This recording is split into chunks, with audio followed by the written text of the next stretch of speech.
Hi, my name is Raph. I am playing Grinner, a barbarian human running from his past as an ex-soldier, now turned mercenary.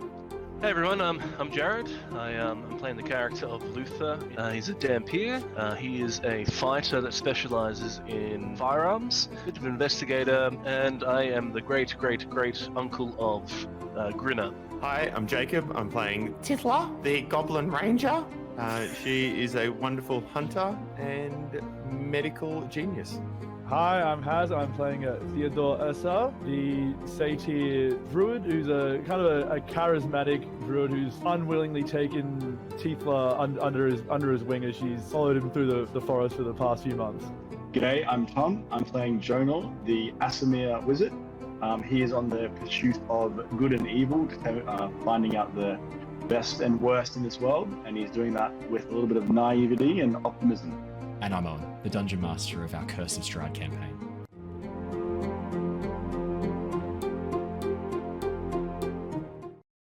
Hello!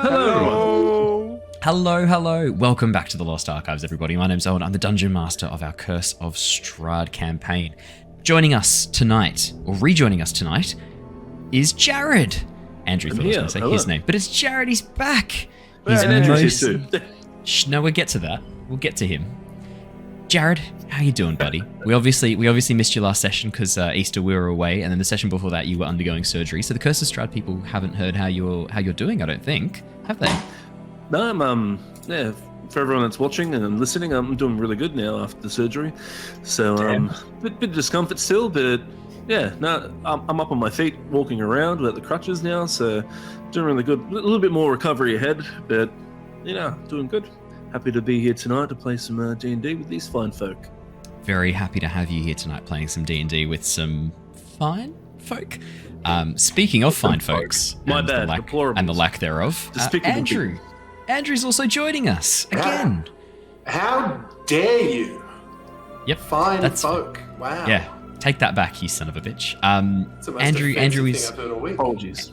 Andrew's rejoining us. Now, Andrew's been having some fun with his microphone, so at any minute, at any point, he suddenly might go mute. It might start making loud screeching noises. You might even hear some pots and pans in the background. We've got no idea. But the good news is Andrew's a proficient mime. That's what he's demonstrating right now for podcast listeners. Andrew's trapped in a tiny box of his own creation. It's very impressive miming skills. So if you do see Andrew's mic suddenly cut out, he will mime, and we will have to try and figure out playing D&D charades to try and communicate what his character Raspip is going to be doing. That's Fireball, I'm guessing, when you do the Kamehameha. Yeah. Sweet. Okay. Well, as long as we know Fireball, I think we'll be pretty set, to be honest. Like, that's the main thing Raspip kind of does, right? And also, like, finger people's rings whenever he gets a chance. I'm sorry, what? Well, that's what Raspip's trying to find, is his missing ring. Not your ring. That's disappointing. Is there some phrasing there Is there some problem with that phrasing? Are we okay? Sleeves? Oh, he's brought back a cat. I don't think Raspip's going to check the cat for any rings. He's gone again. Okay, cool. Message received. Now, I will do a quick recap to get us back into the zone for Curse of Strahd. But yeah, we're very excited to be back playing the premier horror D&D campaign. So, the newest team of the Tempest Adventuring Guild have found themselves lost in the dangerous realm of Barovia. Trapped by strange magics, the group have now travelled westward, away from the sinister castle which reportedly houses the immortal ruler of Barovia. Successfully arriving in the town of Alaki, the group have now been drawn into an investigation to locate the missing bones of a saint said to confer protection to the town. Along the way, the group have also teamed up with a Gnome Sorcerer, Raspip, who is also searching for a lost item.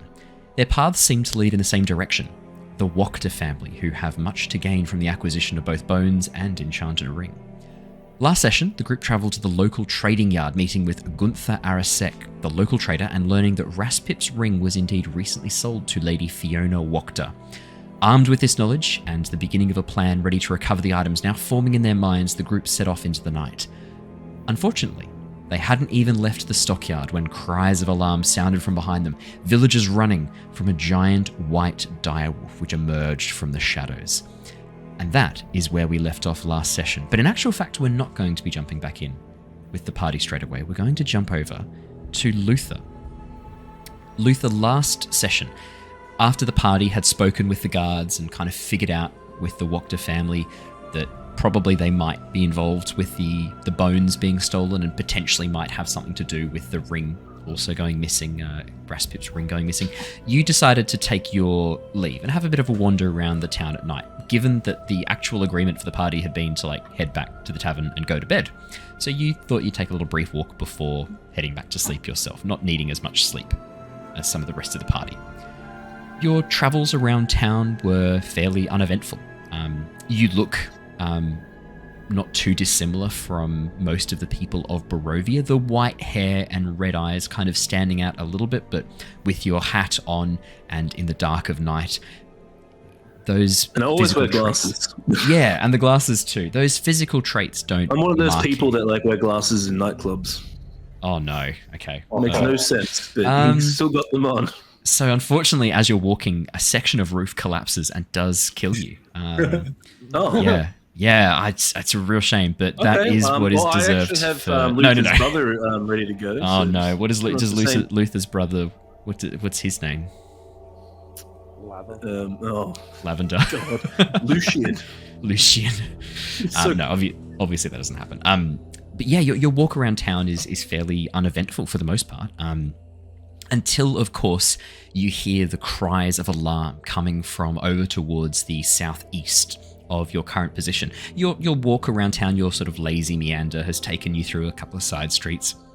You've seen some houses, you've seen a few businesses. You probably would have walked past. Given your route was south from the Blue Water Inn. In fact, your route actually takes you past a very bizarre store that probably you would never have expected to see in Barovia.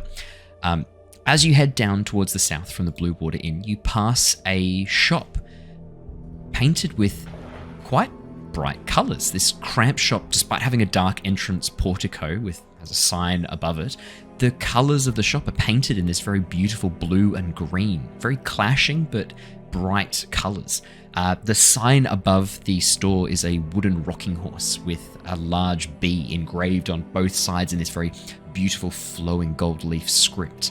And through the glass windows, these very large arched windows, you can see toys set up and arranged on pedestals hanging from the ceiling, and all of them bearing these placards bearing the sign, "Is no fun, is no Blinsky." Probably that store would stand out quite a bit to you. Because I imagine that the Vallaki has a lot of... Well, everyone here is obviously trying to be happy, but there's probably a lot of doom and gloom still. So for this thing to be standing out like it does, is it... Because you said it's an evening, so is the store open? As you have a look inside, there is still a light inside the store. And as you reach forward to test the door handle, the door does indeed swing open. A little bell above the door eave, ringing very gently with this very bright tinkling sound. And from inside, you hear a voice call out, 2 minutes, I will be there briefly, 2 minutes. Calling from somewhere inside the store. As you step inside, Luther, the store is packed with toys, shelves leaning at quite dangerous angles, forming almost like a guard of honor as you enter in, packed with all various manner of toys. You can see dolls, toy soldiers, you can see these mechanical, wooden puppet toys. This entire place is packed with hundreds and hundreds of toys. Some of them look to be very newly made, newly painted. Others you can see a patina of dust covering the surface. Do you want to make me a perception or investigation check as you step inside the store? Man, thank God I don't have a flaw for being scared of dolls. You're very defensive about that. Do you actually have that as a flaw? I was actually thinking of doing that, but I didn't. 16 for your perception. As you look around, at first the toys seem pretty commonplace to you, and then as you pay a bit more attention, kind of looking around, you start to realize there's a bit of a theme with these toys. For example, one of the dolls is headless. but you can see next to it is a little bag with lots of different attachable heads so that you can switch the head on your lovely doll. Another one shows a miniature gallows, complete with a trapdoor, and a weighted hanged man that you can pull the lever on and let the little man hang down on his rope. Fuck, this is so morbid. You can see a number of other very, quite creepy things. Maybe, like a merry-go-round, but instead of children on horses, it's children fleeing from ravenous wolves. Did you say that this is really brightly coloured on the outside? Yeah, really brightly coloured. And the inside is too. A lot of the dolls are also wearing very brightly coloured clothing. I mean, as you look to your left at this very large shelf with toy soldiers, you can see a number of the toy soldiers are missing limbs and using their guns to as a crutch, as they are missing a leg or an arm. And it's really quite morbid. And the more you look, the more you see. Instead of this diorama of butterflies, it's a diorama of bats, some of them with blood painted on their very tiny fangs. This is the worst Build-A-Bear that you can imagine. Right? There is actually there is a Build-A-Bear, and you can see that as you open it up, you can actually place these organs that have been stitched from wool, intestines of this long rolls of tangled wool. I know the guy said to wait 2 minutes. Yep.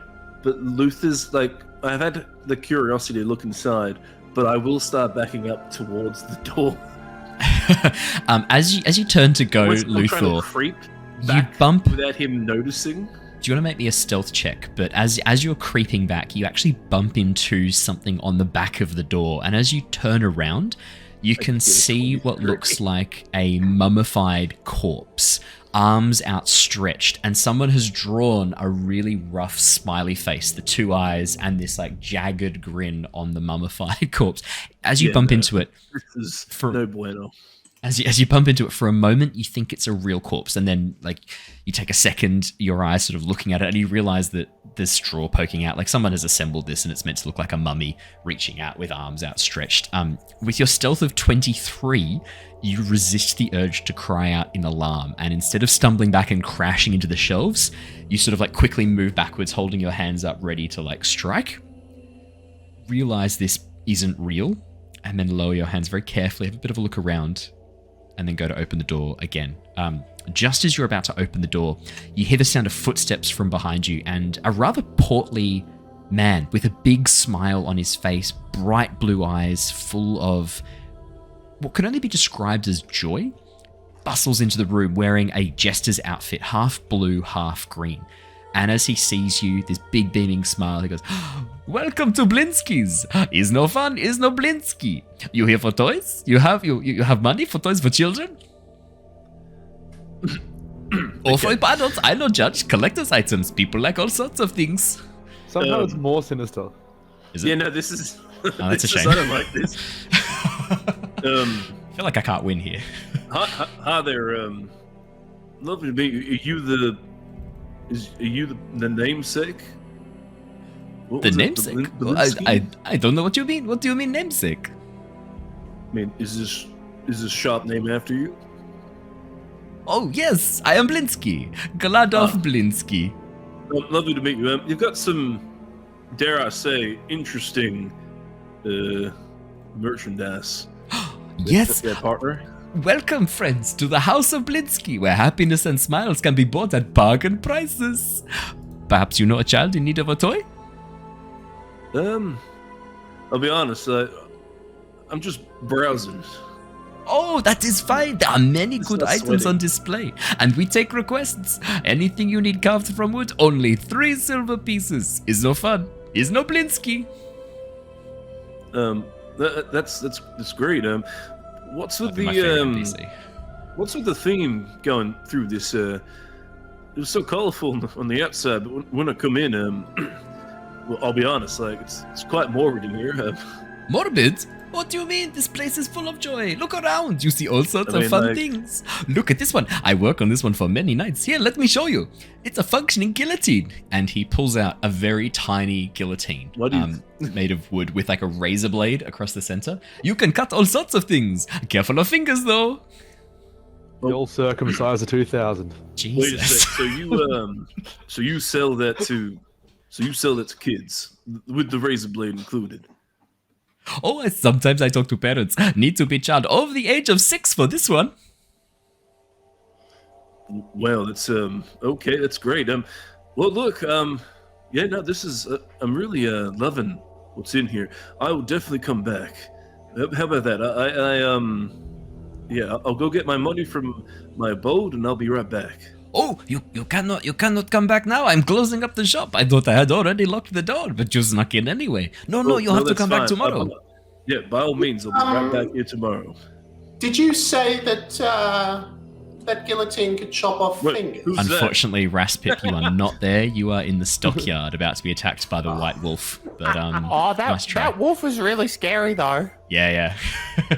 Did one of your toys just talk or something like that? Is that what? Oh, it is a wind-up doll. I made it of some creepy-looking gnome that I saw walking around town the other day. Here, look. And he holds up a doll that really quite accurately resembles Raspip. It's got this little hat on. The colors aren't quite right. Instead of the red cap that Raspip wears, this sort of burgundy wine red cap, he's painted it very bright orange, and all the clothing is taken on this very colorful hue as well. I'm going to lean look, in. He can create fire, and then he lights a little match and quickly holds it over Raspip's hand, and he watches the fire begin spreading slightly up the arm of the doll. Raspip, could you make me a Constitution? No, I'm kidding. I'm kidding. I was going to intimidate a couple of pins in my chest. Yeah, I'm kidding. He watches as the fire begins spreading. He goes, "Oh, maybe I added a bit too much oil," and he starts patting out the doll. I saw him cast some sort of fire thing, and I thought, wow, that's cool. Children will love it. But I haven't quite got the recipe right. I'll lean forward, and I'll just put down my glasses a little bit so you can see my eyes. And then I'll sort of say to him, now, well, you've seen me now, so please do not do what you've just done to me. I don't want to be turned into a toy. My visage. So let's just keep that between us. But you would scare children. Why would I use you as a model for a doll? Not like that adorable little gnome. That's perfect then. I appreciate that. It's like a heartwarming guillotine. Now that I think about it, we have a line for lots of older children, the teenagers. Maybe some sort of maybe they could change your clothing. No? I don't think you're really grasping what I'm trying to. Maybe change your limbs. You could give you fish legs. I put my hand on his shoulder and please just refrain from using my visage. Could you make me a persuasion check, please, Luther? Or intimidation, your choice. Not charismatic. Your choice. It's both an egg 1. That's a problem. It's an 8. As Not he looks charismatic. at you, he looks at you in the eyes. Oh, okay. I can avoid using you as model for dolls. Okay. Perfect. I'm glad that we came to an accord. Was there anything you were interested in? You said you were browsing and you might get your friends to come back with money. Yeah, tomorrow. By all means, we'll come in. I promise. Is there anything you're looking for in particular? I have some things out the back. I look at him, a bit concerned, to be honest. I don't really want to ask this question, but I feel like I have to. What is out the back? He chat Havas, did he offer to turn Luther into the Little Mermaid? Yes, he did. Out the back? All sorts of good things. All the things that I'm currently working on. Experiments in fun and joy. That is not specific at all. They don't call me Gladolf Blinsky for nothing. How about See, the name is Gladolf, but I added L for Gladolf. You get it? It's very funny.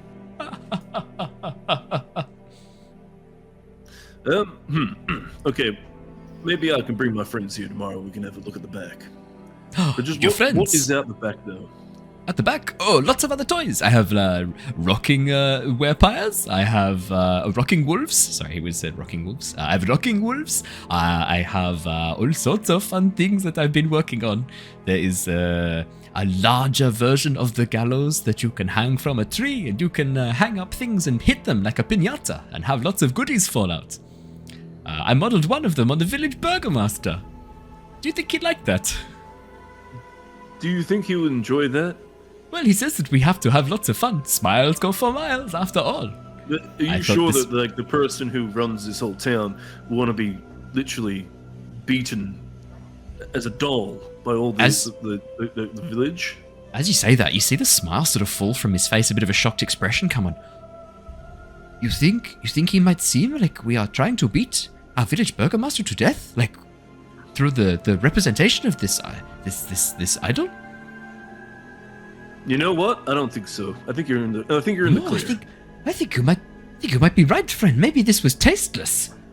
Oh. No, I think you're right. I think keep it up.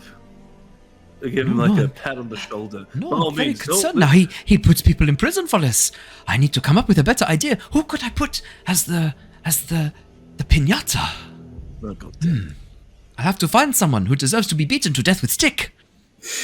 Well, did you see any of the companions that was rolling with that gnome of yours? No, he came here by himself as far as I could see. Oh, well, keep your eye out for any of the weird ones around. There's a few folk from abroad. So by all means, any of those four would be more than perfect for the thing that you're thinking of. You know. Namely, one is a human that gets really drunk. The other one is sort of like a wizardy sort of dude. There's a goblin and a weird goat man. They would be perfect for this. A goat man? Those four specific. Goat man? The goat man would be good. He loves... The children could love that. So goat man. He'd be perfect.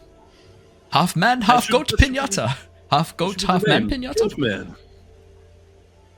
Yes, I can do some things with this. I can have some fun. I will make half goat, half man, and we will beat it with stick and have candy come out. Perfect. You know what could come out? Little goblin figurines, because that's one of our other people that run around. Ooh, little goblin lollies. I could carve little goblins and paint them with lots of green paint. I have lots of green paint. It's one of my favorite colors, green and blue. You see? And he gestures to his jester outfit, which again is this patched green and blue. I love this. This is perfect. What? The goblin? How scary does this goblin look? To be honest. Or crispy. Very scary, of course. Well done. Very scary. Okay. Maybe I will make a bit more cute for the children to enjoy, huh? No, perfect. This sounds great. I'll bring them all along tomorrow and you can get a better look at them. Okay. Sounds like a plan. Oh, you're staying in Vallaki for a little bit, stranger? Yes. Yeah, just for a bit. You'll be attending the Festival of the Blazing Sun, no? I suppose we will. Very exciting. We had the Wolf's Head Jamboree only a few days ago. It was a very good festival. So much fun. Well, by all means, I should let you go. You've got some work to do, I guess. Got to get these toys ready for. Yes, I was going to go home and eat and sleep, but I guess now I will work instead. So much fun. You just eat at the job, you'll be fine. Sleep here too. Why not? I'm sure you have before. Oh no, I do. I sleep upstairs. Oh, there you go. Perfect. Look at that. Well, by all means, it was lovely to meet. I'm gonna. Yeah, I'll see you tomorrow. I'm gonna take off and leave you to your work. Oh, good night, stranger. I will lock the door behind you so no more rapscallions can wander on in, eh? That sounds perfect. Yeah, by all means. And remember, he's no fun. He is no Blinsky. As he opens the door for you and gestures you out, pushing the figurine of the mummy that covers the back half of the door aside to unhook it properly and allow you to leave. Perfect. As you step out into the street and hear the door lock behind you and see the lanterns begin dimming inside, the figurines in the window take on a bit of a scary hue. The shadows I don't know casting if a darkness across their faces. Are there children in the toys as well? Are there what, sorry? The children in the toys as well. Are there children in the toys as well? You put them in the pies. I didn't put them in the pie. I've got nothing to do with this. No, there's something definitely going on with this dude. What are you talking about? I didn't like him. What do you mean? He's I lovely. do like it that there could be a Theodore Tithla toy. Yeah, I'll be buying that. Yeah, but I don't like the description of. I saw the disembodied voice of Crispy. I don't know who said that. Probably the first person to laugh at it. That's normally a giveaway. This person does like to laugh at their own jokes, I've noticed. Well, they're very Classic. funny, to be fair. To be fair. Alrighty, brilliant. Luther, as you begin heading down further south along the road that you were currently, that you were previously traveling along, you hear these cries of alarm coming from an open area, not too far away from where you are. And as you begin moving along the street, you come into a large open section of shops surrounding almost like a circular caravan stop where carts can be loaded and unloaded. There's large numbers of boxes and crates lined up against a warehouse. And it's quite close to the southeastern gate. You get the sense that this is probably where deliveries for the town come in and are taken off. You can see that there's a large sign at the front that says Aasimar Stockyard. And as you step up from around the other side of this sign coming from that southeastern main road, you can see your party, the rest of your group, standing there looking on in horror as a large crate is knocked down and split open, and emerging from behind it is a massive white wolf. You can see that this thing is easily 4 meters tall from foot to shoulder. It is huge. Yes. Right. White coat, glowing softly in the dark light, the moonlight illuminating it, and what looks to be steam or condensation coalescing around its mouth as it breathes heavily. The evening's not that cold, yet you can see its breath puffing into mist in front of its maw. And you can see the rest of your group there. Okay. So what I'm going to do is I'm going to stealth. Imagine there's not too many people around me, so I'm going to stealth. Yep. 13's not as crash hot. But 23 would have been better. But I'm going to go back out of view quickly because from where I came from, and I'm going to quickly look around, make sure there's no one around, and I'm going to do my vampire walk up the wall onto the roof, like on top of the rooftop. Yep, I'd say you'd have time for that. Perfect. Yep, absolutely. And then I'll get into position on one of the rooftops, well out of sight and sort of hopefully range of the wolf, and pull out my pistol ready to sort of let off a shot to support my party. Perfect. We jump back with the rest of the party. As you hear the sound of splintering wood and these cries of alarm, you watch as a couple of figures, half shrouded in darkness but looking to be human. 2 of them look to be maybe like young males or males sort of in their maybe 15 to 30 in that age range in the darkness, judging by the speed at which they suddenly begin sprinting away from the warehouse. You can also see a woman rush into the store that you just left, calling out Gunther's name. As this enormous white wolf pads around the side of the crate that it just knocked over, breath coalescing in front of it as it lets out this as it pushes through, looking around, these bright blue eyes scanning across the lumber yard. And then as it turns and sees the 4 of you gathered around, it lets out this very odd braying bark, this quite high-pitched for its size, almost like a braying bark. And then it lowers its front paws down a little bit, its head dropping as the hackles on its throat and back of the neck begin to rise slightly, and you hear this low growl begin to echo across the trading yard. What would you guys like to do? What the fuck is that? How far away? At this point, it's probably about 50 feet away. Is it just a weird doggy? It just looks like it's a dog. Yeah, well, only because it's super close. It's all perspective. If it goes further away, it gets smaller. This is a valid point. Sweet. So you guys are talking. So I'm going to throw you all into initiative as you spend your time to do a reaction. You spend it by discussing perspective. Outstanding. Yeah, that checks out.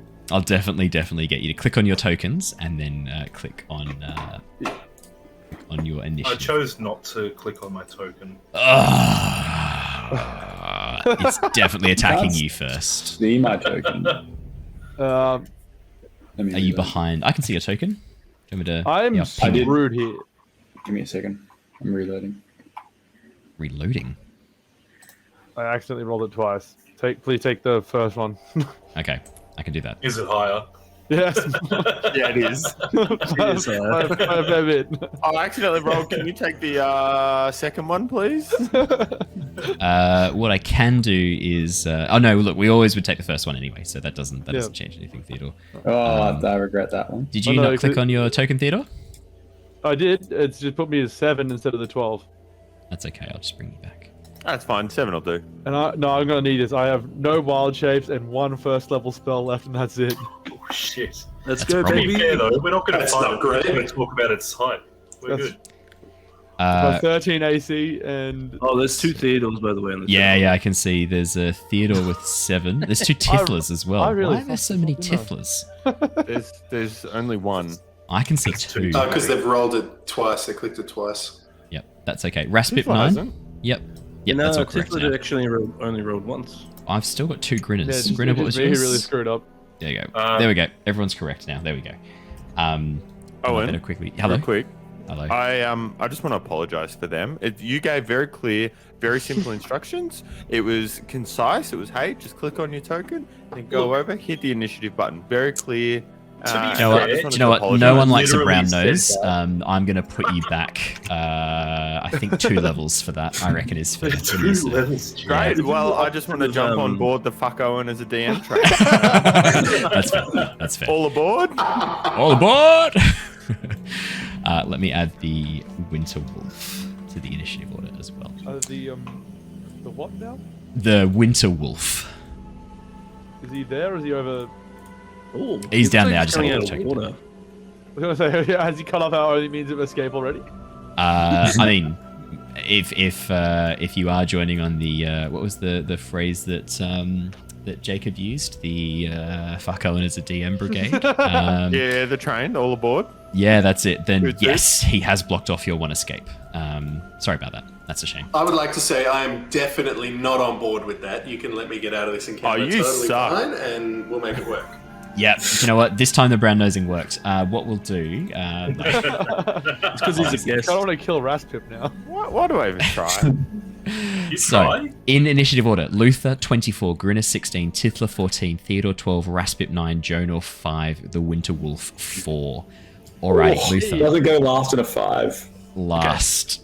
Jonor, you're not last. Get excited. Luther, you're up first, 24. Okay, so yeah, just to recap. So you said that the Winter Wolf, there was a couple, like younger men near it. You can see running away down the main road, disappearing rapidly towards the north. In the darkness, it's hard to make out too many details. Do you want to make me a perception or investigation check, Luther, to see if you can see any more detail? All right, let's do a quick perception. 21. 21. Yeah, you can see that these are clearly 2 young men. They look to be roughly, maybe one of them looks to be about 21, the other one maybe about 24. Long, dark hair pulled back into a ponytail for one, with the sides of his head shaved. The other one has what can only be described as a filthy mullet. Curly, dark brown hair. It's disgusting. And you can see that they're dressed in quite fine clothing. Looks to be quite rich clothing. But you can also see that as they're running away, they're sort of pushing on each other, and one of them is actually holding a crowbar. So, okay. Yeah. So they were maybe in this area looking for something then, by the sounds of it, and then this Winter Wolves come in and sort of fucked up their day. Or it's been let out. Yeah, or they'll open the crates, one of which contained Winter Wolf. I guess then the answer is, do you know who let the hounds out? Or hound out? Who? No, that wasn't the question, Owen. Oh, okay. Yeah, that's fair. Yeah, All sorry. right, so where are they anyway in relation to where we are on the map? To the They're north. here? They're sprinting away rapidly to the north. So nothing I can do about it, but at least I can get down. Can you? I'd probably just- say, yeah, cool. Luther, with a 21, you can actually see them turning towards the west and heading northwest of this position. That's fine. Back I'll up just down the main road. think about that for later on anyway. So yeah, I'll put that in the notes soon. So how far away is the Winter Wolf? What's it doing? Is it looking at the party aggressively? At the moment, it looks like it is looking at the party. It has lowered its front down a little bit, like crouched a little bit over its front legs. baring its teeth ever so slightly. The lip is just curling ever so slightly over the canine teeth as it lets out this low, menacing growl. The fur on the back of its neck rising slightly. And as it lets out this very long, low growl, you can see, again, that steam and mist coalescing around its maw. Okay. So where I've come from, I'm on top of a roof. Is there any other sort of buildings closer to this area? With a 21, you can see there's a couple of warehouses and warehouses and covered, almost the best way to describe these is like covered market stalls that are permanent coverings. So imagine almost like a patio roof, essentially, with a section underneath that has been laid down with stones with what look to be sections for market stalls to be set up. You get the sense that this stockyard is also used as a place for markets on days where the shopkeepers will come and set up stalls. Okay. Probably looking at it, you can see a couple of covered and coloured caravans set up along the south western portion of the stockyard that look to be probably Vistani to your eyes. Otherwise, there's a well over towards the side. Shut up, Raph. Otherwise, there's a well over to. We know you hate the Vistani. Actually, as an aside, there's a character in this module I've had to very slightly rewrite because of his outrageous amount of racism towards the Vistani. But, is his name Grinner? No. Because you're already getting enough from Grinner. No, it's not Grinner. No, even before that, I decided to, because I went, this is inappropriate, and like, this is like, some of the stuff he says and does in the module is essentially hate crimes. But Grinner seems to be really just like going for gold on that one. Bring it back? Yeah, basically. For every action, there's an equal and opposite reaction, it would seem. All right, so within my movement, just 35 feet, can I get to any of the warehouses and get on top of them, like on the roof? The map is representative, so you guys are not life-size with the map I'm using now. It's just a map of the town. Oh, thank fuck. Yeah. That would have been terrifying. Yeah, no, it's not. It's just to give you guys a sense of the town and where you guys are, and I'm using the tokens to kind of like position where you are. So don't take this as a battle map because it's not. To run and jump between these buildings, Luther, a number of them are like 15, 20 feet apart. It's going to be a bit of an ask to run and jump across. If you would just run down the side and run up the side of another building, yeah, no problem. I'll do that. Just use your easy peasy. So I'd say that the party. Yeah. So with your previous stealth and with your movement speed, you could probably get down off the roof of your current building that you're on top of. This one sort of tucked away, basically next to the store, where Gunther was offering the very, very cheap and legitimate goods. If you were to run down and then get up the top of the next building, I'd say you could probably do that with your full movement speed. What's this building here? Is that a warehouse? Oh, no, sorry. That one on the map is one of the caravans. That's one of the covered caravans and wagons that are owned by the Vistani. So how far would the Winter Wolf be away from me at the moment? From you at the moment, probably about 80 feet away. Okay. I might actually come back and I might situate. I'll put myself here. So as you run around and duck behind one of the wagons, you can hear the sound of people inside cooking dinner. As they hear the cries, you can hear a voice call from inside, like, what was that? And I'll sort of pulling back the shutter. You know what? Then I'll pop in real quick and be like, guys, just keep it really nice. And as the second you like try and push in, are you just like coming in through the door? Well, I thought it was like at a side door, like where it's a wagon. So there's like one entrance, one door into and out of. It's a horse-drawn wagon. The horses are tied off on a fence post a little bit to the south. I don't know why I thought it was just like some like gypsy like trailer. You can't say that. You can't say that word, and it is a wagon. It is a horse-drawn wagon. Imagine a little bit of Albanian in me, so it's okay. Yeah, imagine like a tinker's wagon from like any of the main fantasy TV shows or movies where they've got like two horses pulling the front. It's made of wood, curved roof at the top to help like ward off storms, and a single door at the back to get in. Okay, I'm not gonna like walk in then. I'm just gonna sort of probably a good idea. Try and like talk low, like, guys, just letting you know there's a bit of a situation out here. Just stay in here and don't come out. There's a big wolf that just entered. Who is talking? Who is out there creeping around our wagon at this hour of the night? Calls out a voice from inside. Can you make me a persuasion check, please, Luther? I I'm not good at charisma. Fuck. That's 16. 16's not bad. As you sort of call this out, the figure inside, which resolves itself in the light as it pulls open one of the shutters, you can clearly see is a Vistani man dressed in the very bright, colourful clothing of the Vistani. Small black goatee, bright, clever green eyes. As he looks out and begins trying to look around for the source of the voice and sees the giant wolf, he pales a little bit, closes the shutter, and you hear the sound of a lock. That's good. And shushing coming from inside the wagon. Yeah, stay there. I'll move all my feet that I can, and then I'll get behind a bit of cover and look at the wolf. So probably the wagon is the cover that you're getting behind at this point. Yeah, exactly. I have my pistol out ready to go. Yeah, perfect. So I will hold an action, attack action. Alrighty, Grinner.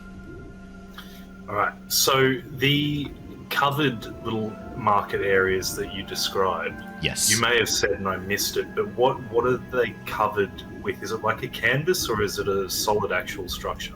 So the ones around the central portion of the stockyard are all canvas and tent coverings. The outer section is all more solid roofs. Not all of them have full walls. The solid buildings out the back are actually mostly just roofs with maybe one back wall or a side wall, but the inner sections are just tents. You can actually see that most of the stalls have been packed up. It looks like probably market day has been and gone, and the next market day hasn't come around yet. Right. And these are kind of like just three-sided sort of generic Exactly. tents? Yep. Canvas backing, and then open front and two sides with a tent roof that is continuous to the backing. The back wall comes up and becomes the roof. Sometimes peaked, sometimes not. And the square footage of those? Each of the stalls is probably about maybe 10 feet. Okay. Sometimes a bit bigger. There's a couple that are about 15 feet. The one over towards the east where Tithla is, that's probably about 15 feet, but it's not. They're not huge. It's the ones on the outer section that are much larger. These inner ones are quite small individual tents set up, basically. So to confirm, they're not 12 feet tall that would fit a wolf in them. No, they're definitely not 12 feet tall. They would definitely not fit a wolf in them. The wolf came from around... I probably should actually move it there. It's come from around the side of a rather large warehouse that is fully enclosed. The open front of the warehouse that has what looks to be almost a wooden equivalent of a roller door. You can see that there are wooden slats tied to ropes that lower from the ceiling. The wolf has not only busted through those from inside the warehouse, or maybe it busted into the warehouse and has now since emerged. You can see that a number of crates have been just broken open as it has pushed its way through. The crates appear to be full of various goods protected by straw. A crate of fruit, apples and pears, spills out onto the dusty ground in front of the warehouse. The straw scattered as the wind begins picking up at the loose leaves as the wolf sort of pads through the center, having just shouldered this crate off as it brushed past. This thing is quite strong from the looks of things. Just a shrug as it brushed past was enough to send this crate tumbling to the ground and shatter open. Okay. I'm assuming... All right, what I'm looking for is some sort of a tent pole that is maybe 5 feet long, 4 or 5 feet long. Would there be something like that? Oh yeah. There'd be tent poles. Probably, yeah. I'd say probably like as you look around, you can see probably not even a tent pole. There's a section of like crate that still has some loose planks of wood that would be easily sort of like between 5 and 10 feet. You can just tear off one of these planks of wood and now you've got essentially a makeshift club. Yeah, beauty. Something that's, looks like it's fairly solid, sturdy timber, but yeah, about that 4 or 5 foot long. Yeah, brilliant. As you tear off this section of crate, give it a few test swishes, you can see that there's even like a couple of nails at the end of this board. I love that. Still in position. Beautiful. Then I'm going to run as close to the wolf as I can, and I would like to hold my action. Okay. As you rush up, so probably I'd say that ripping off the section of crate would probably count as more of a bonus action. If you wanted to use your action and then use your action to dash and then add that to your movement speed, you could probably get within, I'd say, 20 feet, maybe 10 feet of the wolf. No, I need to keep my action. I'll run as far as I can and keep So my 30 action. feet then. Yeah, so you're probably still about 50 feet, 40 feet away from the wolf at this point as you rush on up. Are you holding the board aloft menacingly, or are you keeping it down at your side? Like, how are you approaching? I am. I need to know how aggressive you're looking. I'm trying to make myself the main target, and it's Grinner. Of course, he's aggressive. Okay, but how aggressive are you looking? Are you rushing at this thing yelling? Are you like holding your arms up to make yourself look bigger? Are you going for more of a subdued approach? Much more of the look at me, I'm the target, come here, you bastard sort of thing. Okay, cool. As you rush on up, and I'd probably say as you get to that 30-foot point, right as you reach the end of your movement, the growl increases in intensity, the eyes flickering, focusing on you, and it lets out this braying bark and takes 1 foot towards you, eyeing you very carefully. Good. And I should state my held action is as soon as it tries to do any form of bite attack on me, I'm jamming this fucking plank in its mouth vertically. Okay, cool. Tithla. Grinner, put your arms down, it's okay. And she's going to walk forward and try and do an animal handling check on the wolf to try and get it to calm down and say, shoo, be free. Off you go. In my mind, I love this idea of Grinner go, ah! As he runs towards it, and Tithla being like, no, shh. Come on. Shoo. Come on. Grinner, just put your arms down, it's okay. Could you make me an animal handling check, please, Tithla? You are going to be making this with disadvantage on account of Grinner rushing at this thing, yelling like a maniac. I should not have disadvantage because I've retracted the hate DM Owen train. But here's the thing. That has no bearing on how the game works, unfortunately. I have to maintain some semblance of scientific accuracy. If Grinner has deliberately rushed up trying to draw this thing's attention, it's going to be harder for you to get its attention back and calm it down, seeing as Grinner has rushed in, essentially hyping this thing up. That's a 17 so what, you're six, and a 6. 6 before that isn't going to help? The 6 is what we're going to take because it is with disadvantage, unfortunately. Tithla, the wolf, you don't even get the sense this wolf can see you. As you step up the 30 feet behind Grinner, its eyes haven't moved from his arms, and the hand that's holding aloft this board, that's what its vision is focused on. As its ears pull back and more of those very sharp, jagged teeth are revealed, you don't get the sense the wolf has even noticed you, Tithla. Great. That's even better. So, depending on how much of my turn you want to say that took up, I would then like to cast Ensnaring Strike and shoot at the wolf to try and wrap it up and restrain it. So, for Ensnaring Strike is a bonus my question action. is, are you shooting the wolf or shooting the ground at its feet? Ensnaring Strike is the next time you hit a creature. Yep. With a weapon attack, so I would have to shoot at it.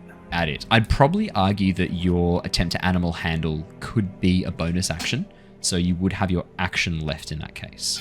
Yeah. Or would you like to argue that in fact it was your action and you'd like your bonus action back? I could be persuaded.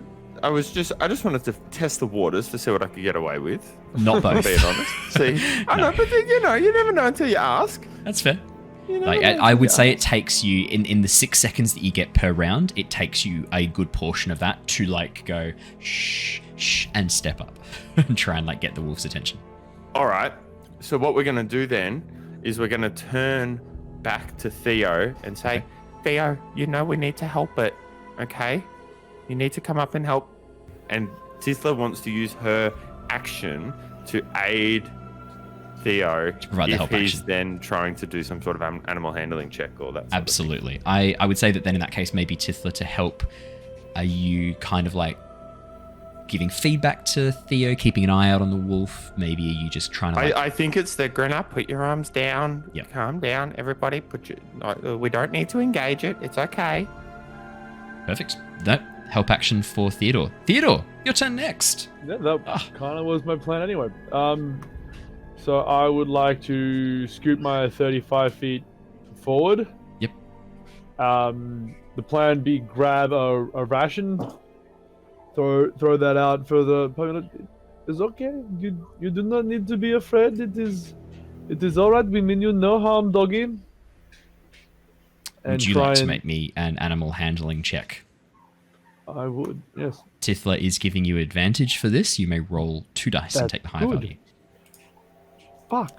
9 and 11, and you have a +6 to this. Wow. Oh, matey, that's a shame. That's right, the grain ration. I spent my whole turn for you. You failed and then tried to salvage something. Don't twist things. Both of them are better than your 6. Thank you very much. That's true. Both of them are better than your 6. Although the dice rolls, are they better though? No, I can't physically roll a 6. Theodore, as you reach in and chuck out a ration, it's like a bit of dried fruit. As it bounces on the ground, the wolf looks over at this new movement and begins moving between the two before focusing back on Grinner. You get the sense, Theodore, it's ignoring you as a threat at this point. Yeah, that's fair, because I'm literally a minion at this point in my character state. I would like to cast guidance on who's up next. Look, this Raspip character's a bit sus. I'm going to cast guidance on Jonor. What's the range on guidance? Is You bastard.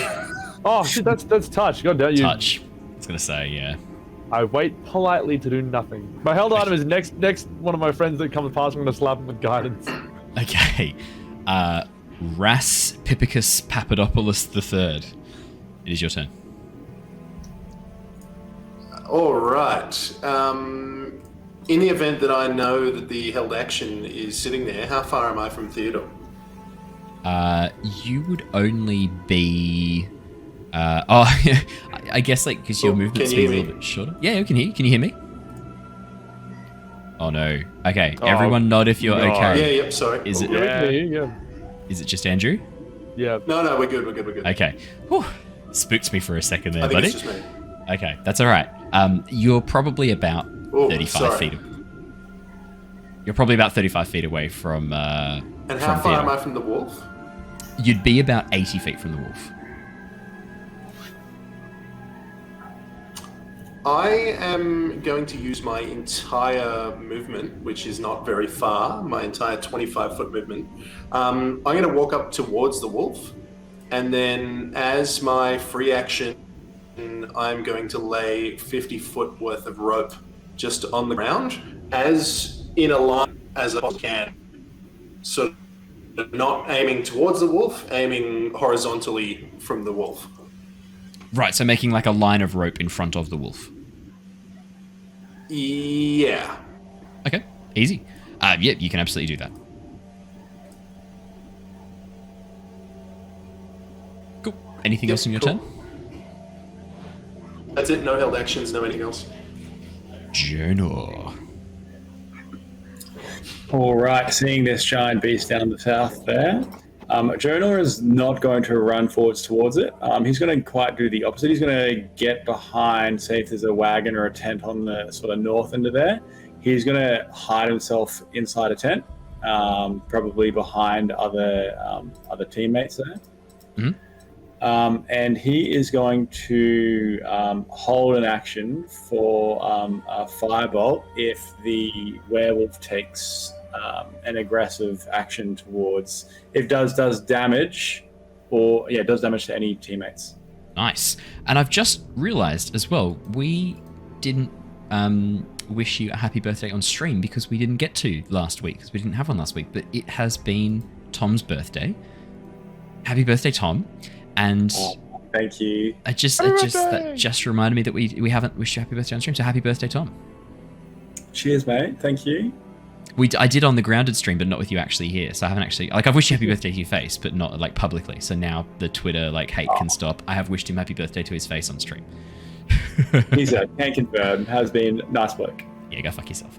So All right, we can cancel all those scheduled tweets for the hate. we can. That's all good. I was looking forward to them. I know. It's a shame that we don't get to cancel me this weekend. We'll have to wait till next weekend. Oh, we'll find a reason. It's fine. Yeah. Midweek Was there event. anything? Was there anything else you wanted to do, Jonor? I'm gonna have a look around for any other critters going about. Yeah, absolutely. Could you make me a perception or investigation check, your choice? Absolutely. Yeah, I'll do investigation. 23. I can see why you chose investigation, sir. Yeah. We can go this. Yeah. As you begin sort of having a bit of a peek around, you don't see any other critters. I mean, a couple of rats scurrying away from the side as quickly as possible, but I mean, that makes sense. It's a giant fucking wolf, isn't it?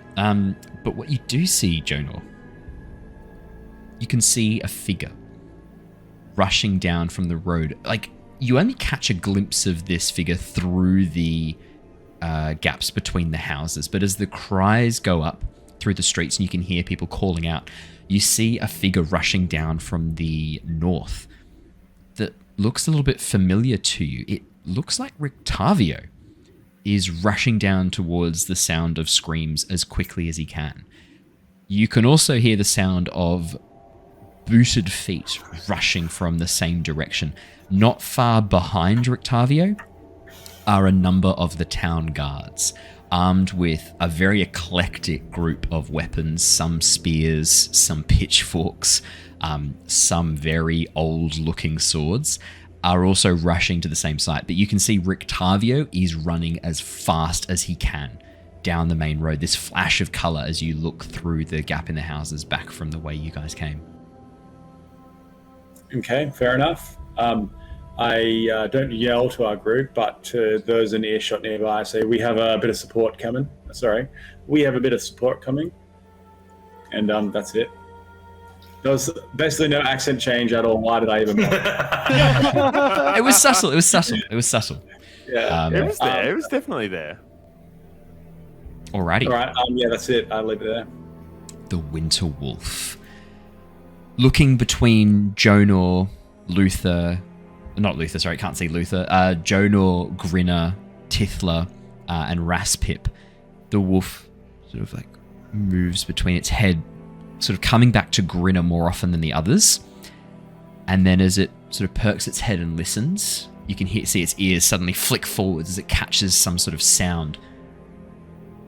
And then it pulls back, looking towards Grinner, and begins pacing slowly around towards the right, moving back around the side. Actually, probably have to go to the south, actually, as it paces down towards the left, unintentionally taking it probably closer to you, Luthor. You don't get the sense it knows where you are, but it does seem to be pacing towards you as it pads along the side of the open area, the open road area devoted for markets, and closer to more of the permanent structures, always keeping its head fixed on the lot of you, its eyes moving between all of you, but again, mostly flicking towards Grinner. It uses its full turn to pad all the way around, and as it gets closer to the Vistani caravan, it pauses, sniffs the air, and then pads a little bit further away, giving it a bit of a berth. And it does that for its full turn. Alrighty. We jump back to the top of the initiative round. Luther, you are up first. The wolf's movements have now taken it to within 15 feet of you. Again, you don't get the sense it's seen you, but you get the sense maybe it might have smelled you or heard you, or the people inside the caravan. You're not 100% sure, but it does seem to have given the caravan a bit of a berth. I didn't roll very well in stealth, so even with its passive, it probably could pick it up. Okay. But your position, it can't see you from your position. Like, you are around the side of the caravan. It hasn't gone around far enough to have seen you yet, so you don't think it's seen you. So I imagine that, like, I was sort of doing, like, the whole hiding around a corner, like, I'm just keeping an eye on everything that's happened. Yeah. Oh, actually, there's one more thing I should add for Jonor's turn. With an investigation of 23, Jonor, you would definitely see this. Everywhere the wolf steps, a little patch of frost is left behind, and you can see that around its muzzle, that coalescing of steam is actually crystallizing into ice around its muzzle as it breathes out this tiny tiny ice crystals forming from its very breath as it breathes out. You get the sense that this creature is exuding cold around it. That's something you would have seen. Sorry, didn't mean to say that before. Luther. Okay, so because I imagine I would have been peeping around from the corner of a wall, sort of thing, looking at how everything's played out. So it actually hasn't really done anything too aggressive. Like otherwise, it would have attacked us. So it's patted away, obviously, like sort of running away from us almost. And judging by its movements, where's it looking it's going to go now? It's hard to say. I mean, originally it was moving towards the north as if to go down the main road, but you guys were all kind of standing in its way. So now instead it looks like it's padding around to the side. It's hard to say exactly where it's going to go, but I mean, its original trajectory would have taken it towards the northwest from where you guys are. Okay. I'm going to pop out of my position and sort of give it like a click, like sort of like, how you sort of like when you try and sort of gain the attention of like an animal or something, but not, I don't want to be like alarming or like aggressive. My rations, make the noise. What noise is this? Like a, hey, like sort of, I don't know. Like, yeah, thank you. But my rations, I can't fail with my rations. So you're going to do like a here puss.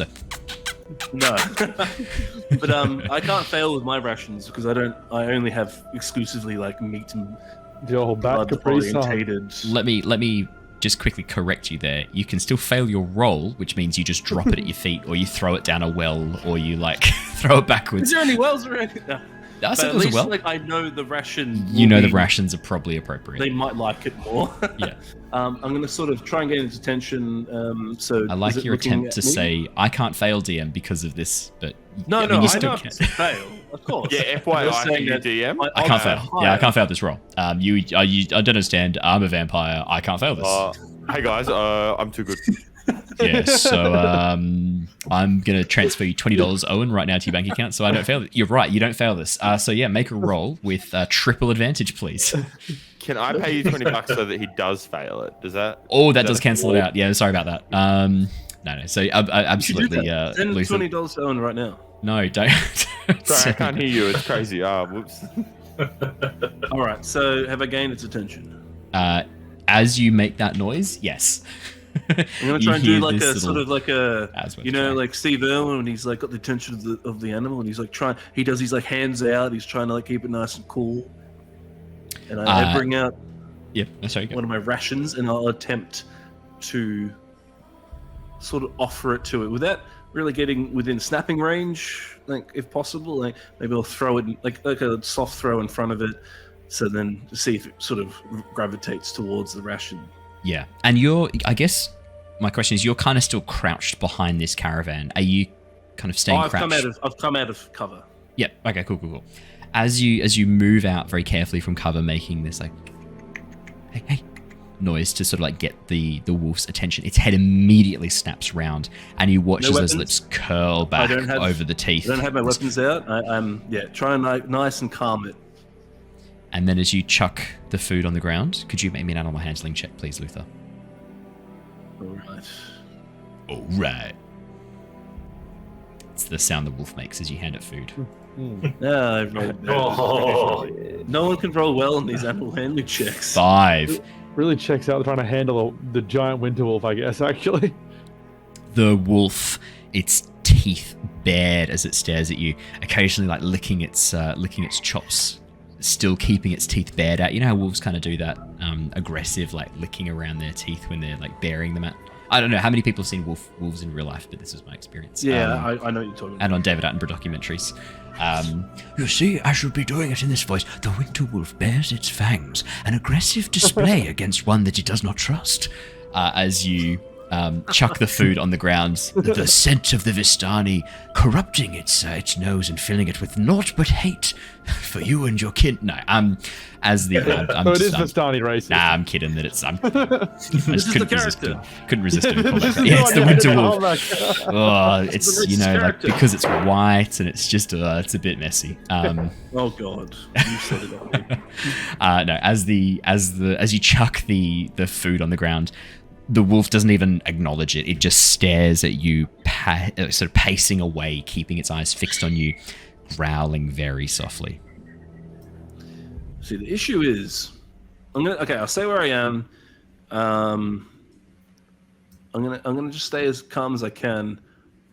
I've thrown the thing out. I'm gonna try and, to anyone that comes within the vicinity, I'll try and attempt to give them the help action if I can as a held action, depending. It wasn't a good roll, so I guess we'll see what happens. And if I can give the help action, and you deem it like it's all right to do it, I'll do it. If not, then I'll just unfortunately have to. The held action you want to give is a help action, correct? If I can, if it's within obviously context and fits. Yeah. Okay. No problem at all. So I'll say where I am. I won't move. Yeah. I'm not going to move closer though. I'll just, because my understanding at the end of the day is we can't let this just roam around, because if it gets startled and accidentally leaps on someone and murders them, then that's probably not a good idea. I will also add that you know that the previous festival was an event known as the Wolf's Head Jamboree. I did think about that. Just something your characters would know, because literally Luther heard it not like a minute ago in game time from Blinsky. Grinner, it's your turn next, Grinner. So I want to suss out a couple of things about old Wolfie. Yes. Does it look like it's trying to find a good vantage to size us up and have a go, or does it look as though it's tracking us and keeping its eyes on us as it's trying to get away from the situation? Grinner, I'm going to need either an insight check or an animal handling check. Your choice. Do an animal handling. They've gone so well for us up to this point. Yeah. Grinner's also got nuts intelligence, so Yeah, I might not do that. it's definitely not his dump stat, don't worry. 21 for insight. Grinner, the body language of this wolf, I mean, you don't know much about wolf behavior in particular because you've chosen to roll an insight, not an animal handling, but I mean, if it was going for a vantage point, it had it. Like, its position near the warehouse, it had boxes around that it could kind of like duck behind for cover if it wanted to. Like, you're a bit of a military man, so you're kind of using your military knowledge here and assessing it as if it was a foe that you've fought in the past. Maybe treating it as if it was maybe a large bear or something like that. Like, this wolf, it had an advantageous position to attack from. It was already in that position. It caught you all by surprise. None of you knew it was coming. If it wanted to, you get the sense it could have attacked you a lot sooner, but it's not. If anything, the way it's pacing away and keeping distance between you indicates more of a defensive plan than anything else. You get the sense this creature is scared. The hackles rising on its back, the way its ears are pushed right back, that aggressive baring of the teeth. I mean, you don't really know what that means in wolf, but you do get the sense this creature is scared, keeping distance. Like, if it was going to attack or if it was trying to do a show of strength, it would be getting right up, or if it was you, you'd be getting right up in their face like you did, running forwards, making a big barking sound, trying to like really scare off the threat. But this creature isn't doing that. It's made one or two loud barks, but the rest of it's been this soft, low growl that seems to you almost more of a warning than anything else. You don't get the sense from your insight check that this creature is planning to attack at all. You get the sense that it's scared and defensive. Not to say that if you weren't to get closer, it might not snap. You're not sure, but you don't get the sense that it's aggressive or intending to attack, I should say. So, next question. Obviously, we don't know the town very well. The map is very handy, but above table for the most part. The track thing that it's on, is that like a little waterway, refuse waterway sort of thing? Is that what I'm exactly looking at? Right. Yeah. So the area that it's walking over now is a small stream that has actually dried up. There's no water in this stream anymore. Maybe once upon a time it flowed with a bit more water, but at the moment it's just a dry, dusty riverbed. And from my general understanding of just town layouts that I've been to in the past, would it be a fair assumption that there would be an easy exit through the wall where that came from, or would it be like a grate? You would know that, like, that easy exit is an easy entrance point for attackers. So you get the sense that if the people have gone to the trouble of erecting a palisade wall, there's not going to be an exit there that's easy. Certainly not big enough for a person to scrabble through. This creature's quite a bit larger than a person. You get the sense that a grate will probably be covering that, or some sort of other defense. You've probably helped to erect defenses on fortified palisade walls before as part of your time with mercenaries. Any opening that you leave that's not under watch and guard is an exploit that your enemy can use to rout inside a camp and take out a force much more easily. Probably you've broken through some of these grates before in the past. They are designed to be hard to get through, but maybe you've launched an attack on a campsite in the dark through one of these grates in the past as well. Like you know that this is going to be fortified.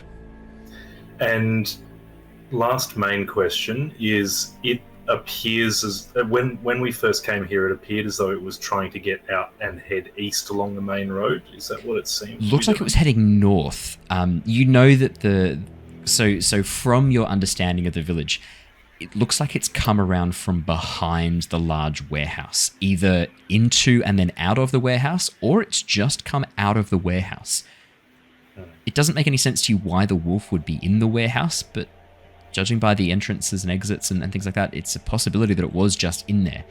Otherwise, if it was trying to just get out of town, the easiest way to do that would have just been to go back away from you.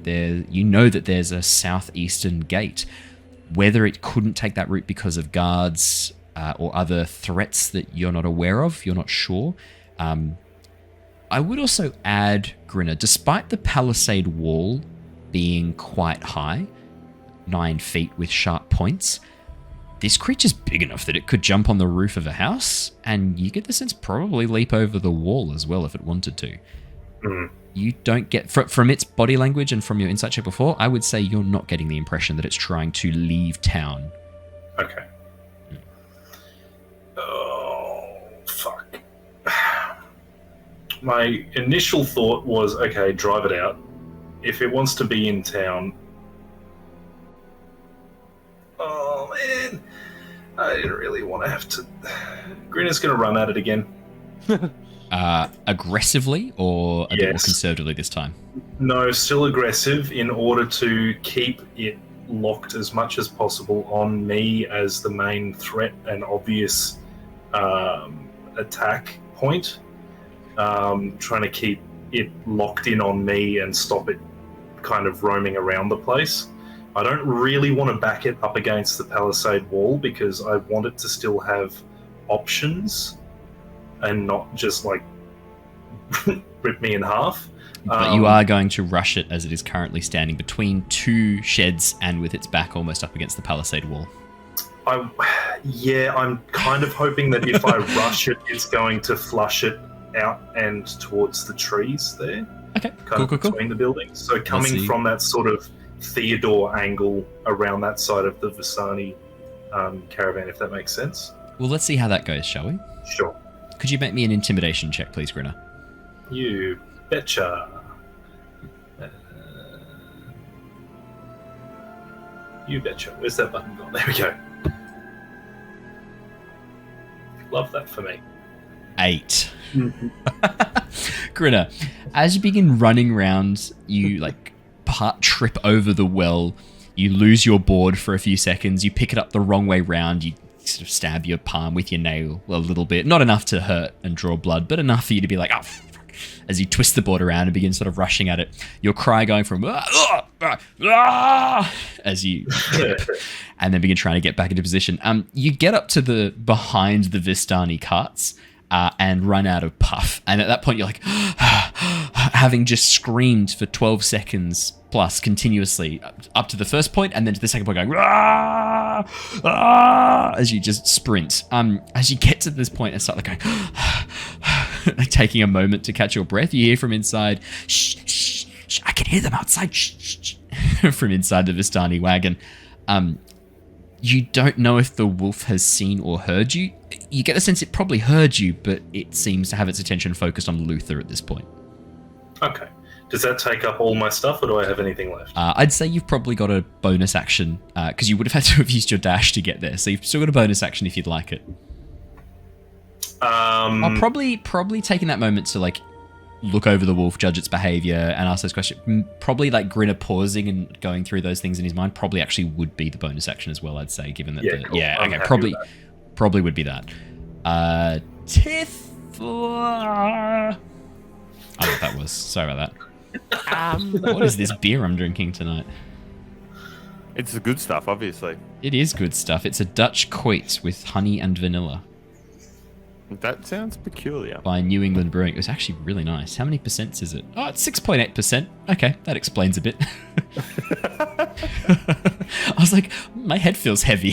I thought about that sentence for a second and went, does it now, Owen? This didn't happen when I was drinking pails with Tom and Haz and Raph on Saturday. I want to put that on the table. I did not have a heavy head that day. Wow, mad invite. Gosh. Yeah, you were invited, you son of a bitch. I'm sorry I live on the other side of the country. My apologies. Well, I mean, fucking that sounds like a your problem, not a Tom or I problem. Fucking All deal right, with fair it. play, fair play. Tithla What are you doing, would Tithla? like to see if she can work out how far away these townspeople are. Just having a quick listen. Do we have... Your pretty label. Just really pretty. It's fine, I'll wait. Oh, there's somewhere, Tithla. I don't know. Fucking look. Why don't you look for them? No. So as you have a bit of a look, Tithla, you can see the townsfolk are gone at this point. You can Sorry, see the ones looking. that were running up. Sorry, the guards and. Oh, the Octavio. guards who are running closer. They actually haven't moved any closer just yet because they haven't had their turn on the initiative at this point.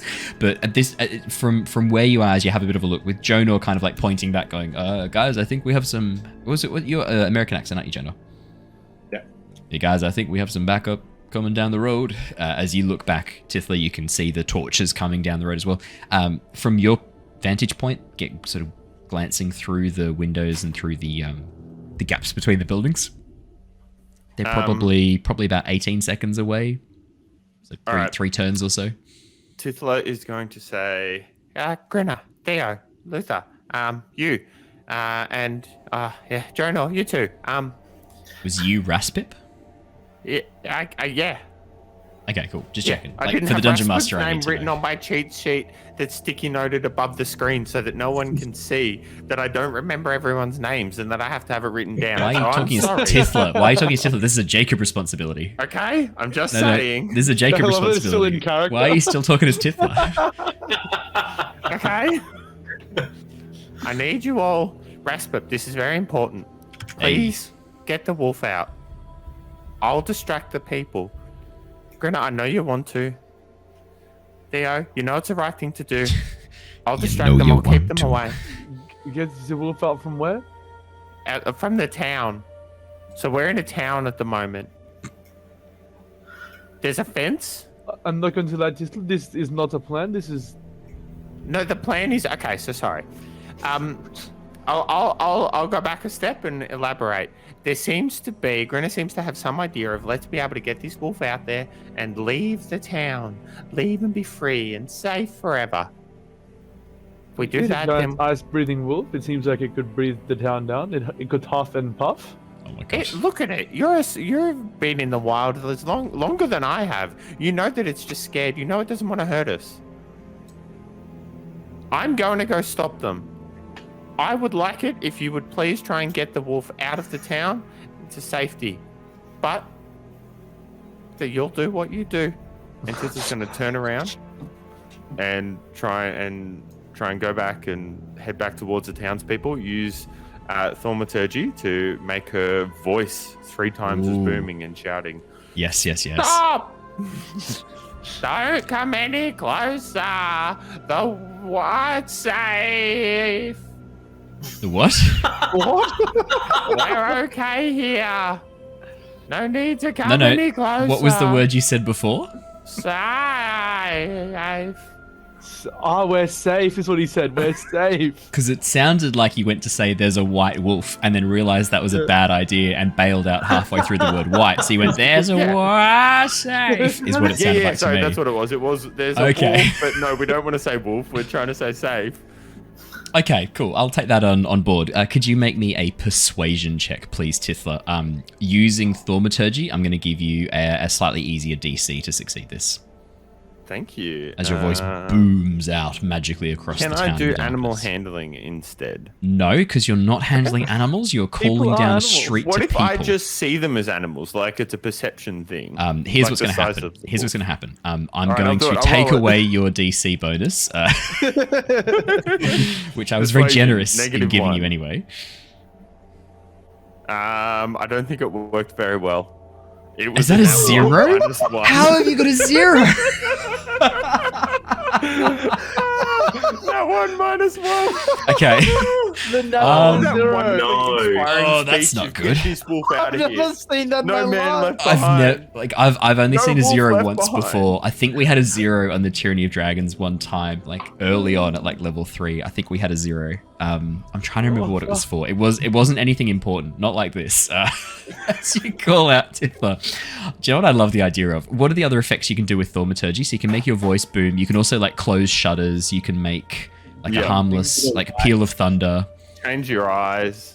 Yeah. Okay. So Flicking Tithla, you candles and think stuff as well. yeah, Yeah, Tithla, clean you on think foil. you're making your voice boom, but instead all you've done Foil is you you make can. your eyes glow blue, and so you're just like calling out in your normal voice. No one hears you. They're like 100 feet plus up the road as you just go. Nah, you've got to stop, guys. There's a white. We're safe. No one hears you, and so no one seems to react to your effect. And as you like turn around to see the others, a window slams shut behind you, and you sort of like jump a little bit as the other half of the thaumaturgy goes off.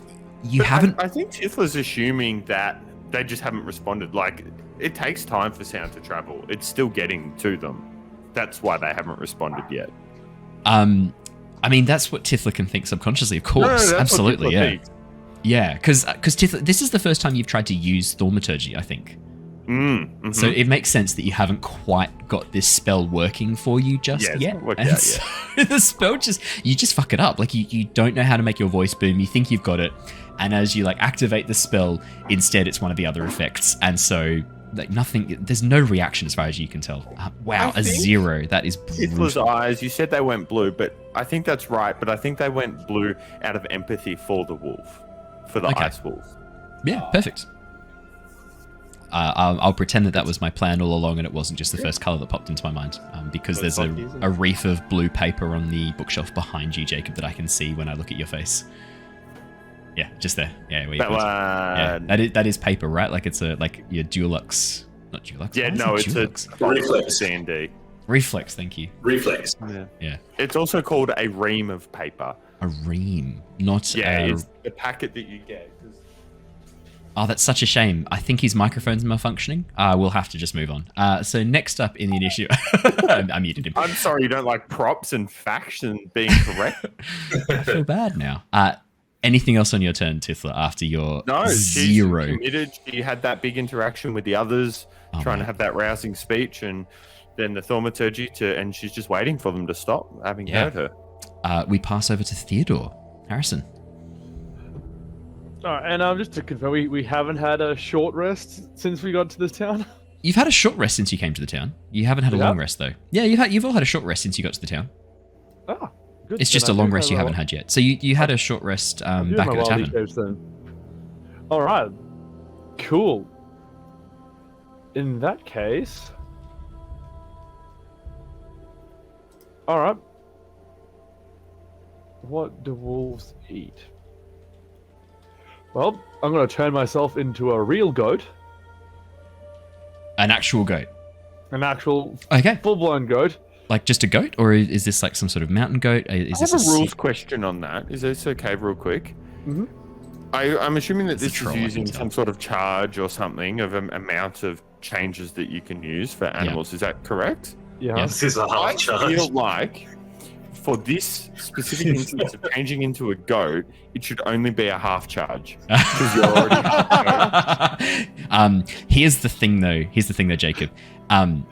A satyr, while having the appearance of a goat, is not genetically a goat. This is a case of convergent evolution rather than divergent evolution. So Yeah, okay. I'm going to explain this Never met scientifically. Theodore's mother. So, Owen, No, sorry. I just wanna- also, I'm not listening because I'm not hearing what I want to hear. Yeah, that's right. Yeah. I'll go somewhat mountainy goat. And then I would like to run past the wolf and look as tasty as humanly possible. As goatly possible, correct? Yeah. I mean, you transform into a goat. I'm imagining the goat from Goat Simulator as you like bounce around a little bit, trying to like draw attention to yourself, occasionally bleating, your tongue sort of hanging out the side of your mouth. Yeah, but tongue stuck to one of the carts and just pulling it along behind me. What would be the closest to a deliciousness check that you could roll? Animal handling? Deception? It's not really deception though, is it? I'd say performance. I'd allow a performance check as you try to look. Check or survival check? How is that not survival? Survival to look as delicious as possible. Well, because there's a performative aspect here where he's trying to look as like he's trying to get the movements right so that the wolf's instincts kind of hone in on the movement of the goat. He's trying to bleat really enticingly, probably like fake a limp at one from point. The survival nature of knowing how to If it helps make it easier for you, Owen, literally all those skills are all +6 to me, so it's inconsequential for the result. I'm thoroughly. I definitely think performance matches up the best here because you're trying to act like the most delicious looking goat ever. You're trying to catch this wolf's attention. 25. Okay. As Theodore shifts and changes, his front half turning into a goat while his back half stays appearing the same, but it does change slightly genetically because he's not actually half goat as a satyr. He just looks like he's half goat. As he sort of fully shifts and transforms into a goat, your equipment melding into your body, the fur sort of brushing across. You then let out this sort of like meh, and then take off. Yeah, that was good. That was good. As you then take off across the square, doing these little bounces every so often. Yeah, the wolf clocks you immediately. The giant white head sort of turning and watching as you begin bounding between two of the buildings. And as you head towards the forested section, towards the southeast of town, the few trees that remain inside the palisade wall, you see this like globule of drool drip out from between the teeth of the white direwolf, instantly freezing as it does so, as it takes on this crystal-like appearance and then falling to the ground as ice. As the white direwolf begins turning, it looks like its eyes are on this delicious-looking goat for the time being. Amazing. Anything else on your turn, Harrison, or are you covered, mate? Yeah, just move the distance over there. That I'm trying to just lure him out of the town. Amazing. So just to confirm, are you heading east or west? Because there's actually two sections of trees. You tell me which one you want to go towards. East is much closer to the town gate than west. Yeah, I'll go to the east. Yeah, because east takes you back towards the southeastern town gate, whereas if you head west, you're going to have to take him through the entire town to try and then get him out the gate. We're going this way. Yeah, brilliant. The white wolf, the winter wolf, follows as it watches you move across. Raspip, you watch as your companion turns into a goat, bleats, shakes its ass in a little bit of a appealing way, and then takes off bouncing down through the town. And how?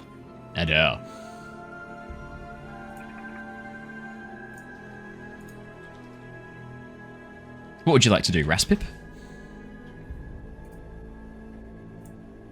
Ooh, I'm not sure if Andrew can hear us.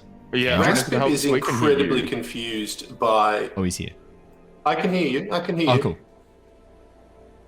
I can hear you. Yeah. Raspip is incredibly confused at the terrible lack of communication that this party has. He's terribly confused by the really shit attempts to intimidate this wolf. And he is really, really confused that some idiot just decided to turn into a goat in front of a giant wolf. So naturally, Raspip is going to do two things. He is going to take his big line of rope that he's drawn on the ground, and he is going to move it closer to in front of Tithla, with the idea that hopefully it will get close enough to be able to be between the wolf and where Theodore is, in the event that the goat decides to get chased down by the wolf. The second thing that Raspip is going to do, Raspip is going to use his meta magic and one of his sorcery points to cast a subtle spell, which doesn't have any somatic or verbal components to it at all, and he is going to cast Create Bonfire underneath the Winter Wolf. Ooh, okay. So literally underneath the wolf. Yeah? Okay. Yes. Alrighty. I believe I make a dexterity saving throw, correct? Yeah, Dex of 13, yeah. Dex of 13. I will roll for the Winter Wolf. That is a dexterity of 18. As you create this burst of fire underneath the wolf Raspip, it suddenly darts to the side, growling as its eyes look around for the source of this magic before locking on you, Raspip. Seeing you still finishing off So you wouldn't notice that it was me because it's gone without any verbal. Oh, you're doing silent. And it's Apologies, gone without yeah. any physical movements at all. Apologies. The wolf then looks around, confused, trying to locate the source of this magic. Is it the goat? So there's no other components that are used for this particular spell. Nice. It just is, just something that would just happen in the background there. Amazing. That's so cool. Anything else on your turn, Raspip? No, I don't think so. Alrighty. Jonor, it is your turn next. Okay, seeing one goat appear and that take the attention of the white wolf, Jonor looks at the shape of this goat and imagines, how could I do this? And he then puts his hands out and creates a silent image of another goat that takes the same form as the one that's just run by. And he's going to I gotta stay within 60 feet of this thing, so he's going to plonk it 60 feet away towards where the wolf was, and then start moving in the direction where Theodore's gone, and going to be moving this goat along that way. Amazing. That's the plan. Yep. So just sort of keeping it in line with Theodore as he bounds along this silent image of a goat, matching his pace, basically, Jonor. Yeah, I'm kind of far away, so it's not going to be exactly next to him, but I'm going to get, okay. I'll get 30 feet closer and then just plonk it sort of behind him. I mean, I can't say it better than Chompet in stream. The classic goat twin strat.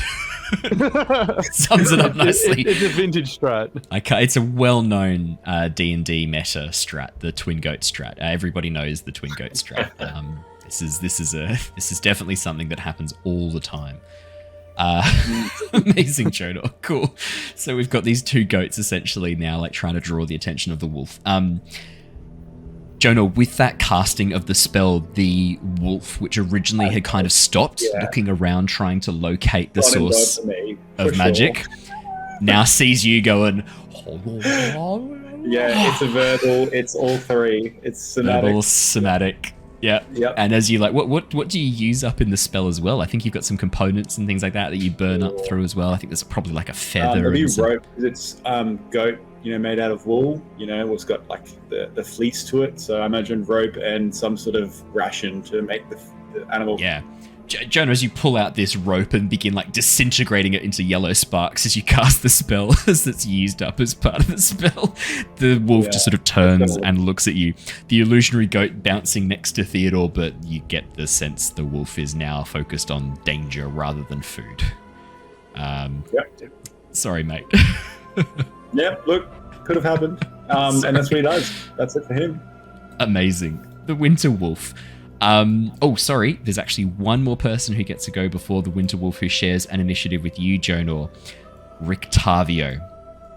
You watch as, appearing next to Raspip and Jonor, this point of light, this mote of light, suddenly bursts to life in the air. And then as it splits in half, it forms a doorway in the air.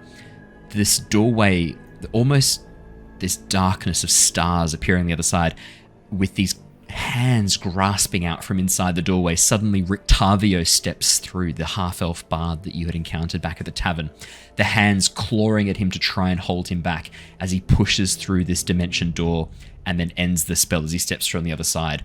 Taking a look at the wolf as it now looks towards the party, he goes, No, please, do not attack my friends. Please, everybody needs to calm down and we need to get him out of here before the guards get here. I don't know what to do. We need to get him out of here right now. As Rictavio uses his spell of Dimension Door to come through. I will mention, you guys have noticed now a few times, spells in Barovia sometimes seem to act a little bit strangely. This is the first time you've seen Dimension Door go active, Jonor. The Grasping Hands, you know that's not normally part of Dimension Door. You've seen a few times now magic acts a little bit strangely here. Your Mage Hand, for example, is not only super swole, but also like sometimes looks a little bit zombie-like when you cast it. Yeah, something a little bit a bit wrong with spells in the demiplane of Barovia. That is Rictavio's go. The Winter Wolf, seeing Rictavio, immediately its ears go up. Its whole torso rises as it looks, sniffs the air, and then begins padding softly through the group towards Rictavio. It then spends its full turn walking through the middle of the group, stepping around Luther, not even seeing Luther really as it pushes through, ignoring Tithla and Theodore the goat. And as it gets a little bit closer to Rictavio, it ends up sitting on the ground, mouth open, much more relaxed, panting, occasionally still glancing looks at Jonor. And as it does, the teeth sort of bare ever so slightly, and then it goes back to looking at Rictavio, going, alrighty. Luther, it's your go. Okay, cool. I'm going to sort of rush past, use my 35 feet to sort of get to maybe like here. I'm not really gonna, I don't want to come up behind the wolf and scare it just in case he has movement coming up, but I'm gonna sort of, as I'm passing, seeing that it has like a bit of a connection with Rictavio, I'm gonna look at him and go, so you know this here wolf, this is your friend or something like that? There's obviously something, you've got a connection. Yes, this is a friend and companion, you could say. He's traveled with me for some time. He came through the mists with me, but I can't leave him out there unprotected in the wilds, and you should see how they treat wolves in here. I didn't know what else to do. I've been keeping him in a wagon hidden behind. Someone must have attacked him or upset him or let him out. We need to get him out of here now. You don't know how crazy these people are here. They literally had an entire festival cutting the heads off wolves not only a few days ago. We need to get him somewhere safe. If you can distract the guards at the town, I can try and like ride him out of the town gates and find somewhere safe to keep him, but I can't be in town if he's going to be out in the wilds. I'll have to be out there with him. It seems a bit like you perhaps should not have brought him into the town. I can't leave him out there alone. He can't fend for himself. There's too many dangers here, and while he looks like he can be a bit more of a like it looks like he can take care of himself, he's really a big softy. He can literally breathe ice? It's not as impressive as you might think. He's like, and as he says this, the wolf kind of like looks and makes like a bit of a whining noise. I found him as a pup, and he's I don't know what it was that led him to be separated from his pack, but it does seem to have an effect on him. He's never really been like the other winter wolves. He's not as fearsome as they are. He's a bit more of a puppy. And at that, the wolf goes, well, you are. You're a big softy. This is great overall, but we don't have time for this. We can talk about this later on, a bit more in a safe environment. I'm going to go over to that crowd and try and at least get them going in a different direction, looking for the wolf. You have a connection. You need to get him out of here now, or at least hide him. Do whatever you want. I'm gonna dash another 35 feet to sort of get where Jonor is, I guess. Yep. And Raspip, and I'm gonna start getting ready to try and divert the crowd. Alrighty, what are the rest of you doing while Luther does that? Seeing you go on. Seeing that this wolf is obviously not going to be a problem to anyone at this point, I'll probably yell out, "All right, well, if we're doing this, then I guess. Oh, fuck it. All right, I'm going to start running towards the east gate, and I'll say, go that way. I'll distract the guards. I'll get them out of the way. You just follow in a minute." And I'll start running towards the east gate. Brilliant. Alrighty, and Tithla? Tithla's going to continue trying to tell the angry mob to stop and trying to get them to stop. Great, so you're going to help Rictavio. Yep. Or, well, actually, no, not Rictavio. You're going to help Luther. What I was planning on doing is going. I can't change the shape of the form of the silent image, because I could if it's. You sure? If I can't, I'm not sure. Let's have a look. I create an image. I'm not sure if I can just like mold it on the spot.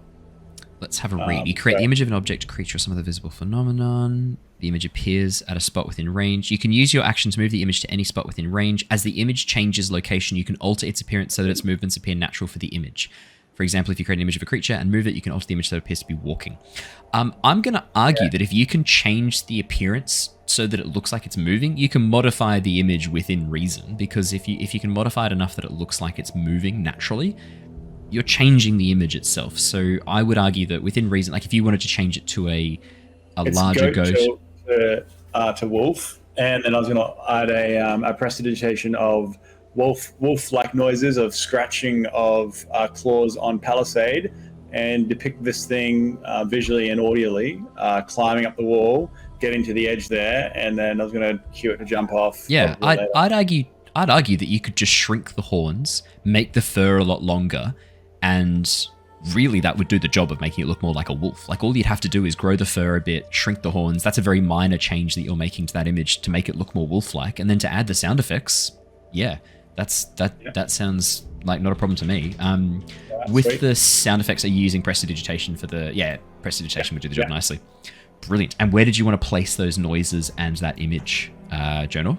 He's going directly south to the closest part of the wall. Brilliant. Yeah, just behind the edge of the stockyard. Fantastic. And so as I'm doing that, I'll say, okay, if this wolf is not a problem, I'll make this fake wolf look like it's jumping away. And then, do that, go down, and away to go. So gross. No, that sounds like a great plan. Theodore? I will run back, de-goat, and attempt to distract the crowd with a jaunty pipe performance. Amazing. And Raspip? Probably setting fire to Dr.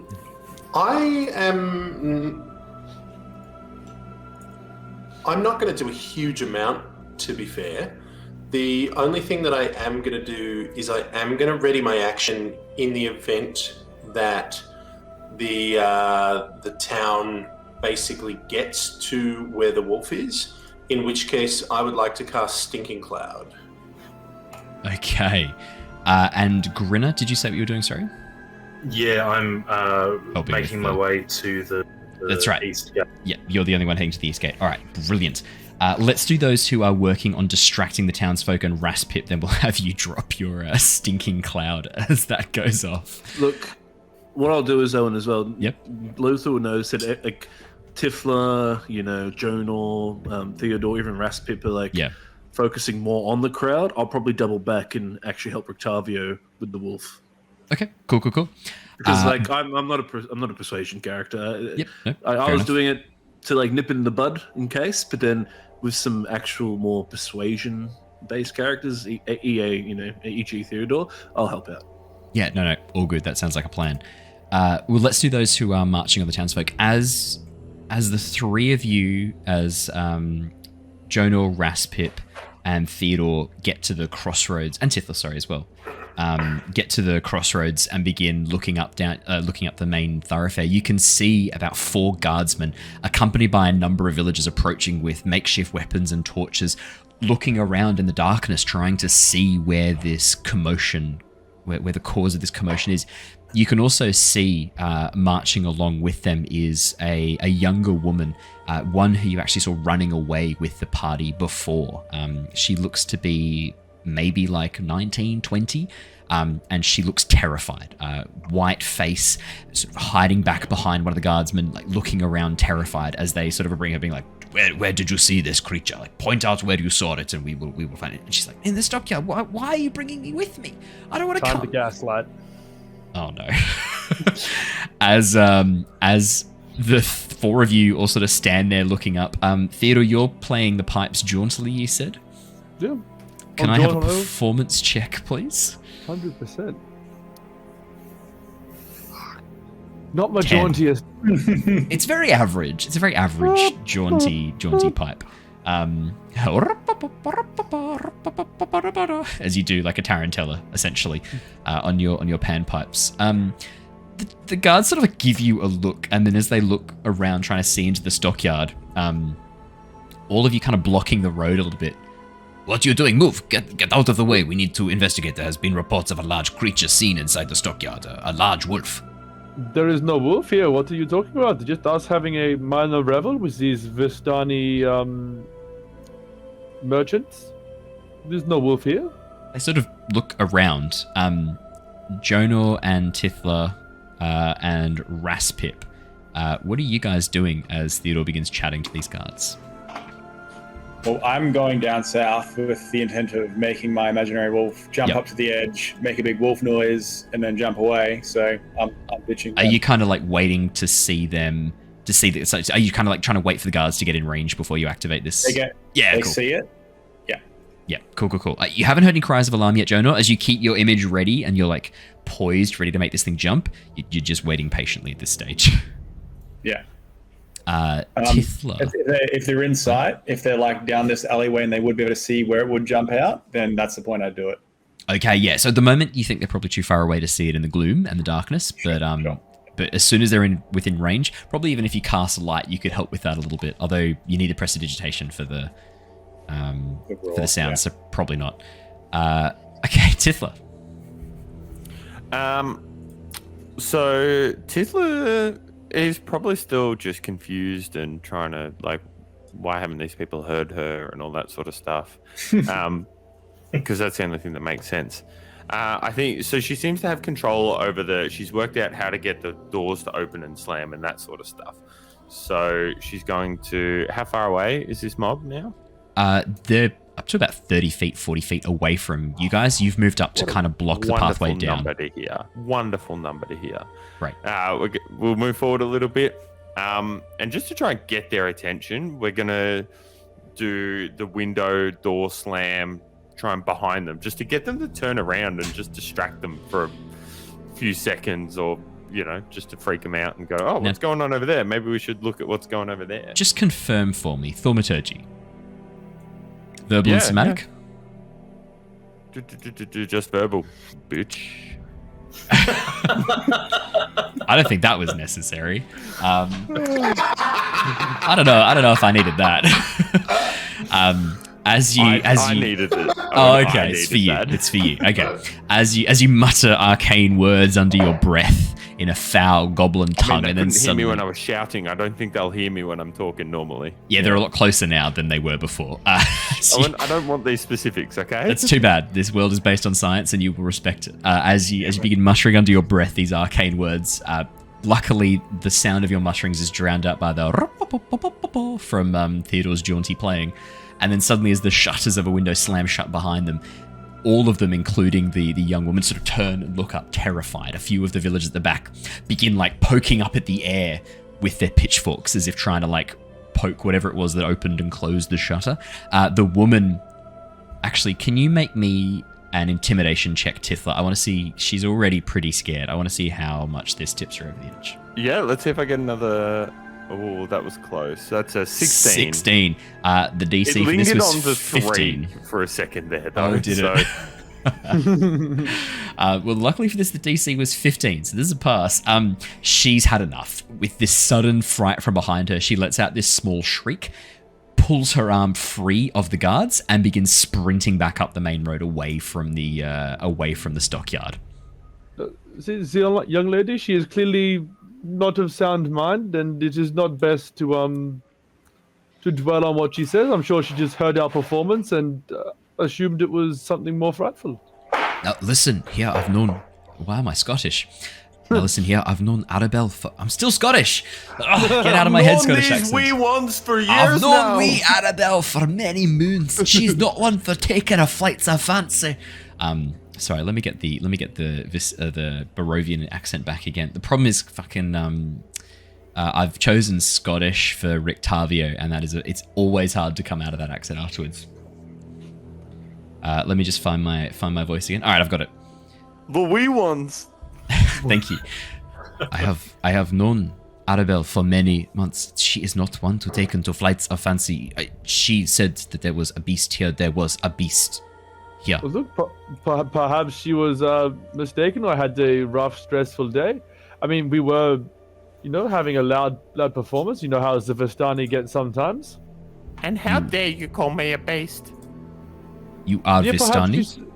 Oh, no, we are not Vistani. We were just, look, I'm a performer. The Vistani-like performances. We were, collaborating for the upcoming festival of the Blazing Sun.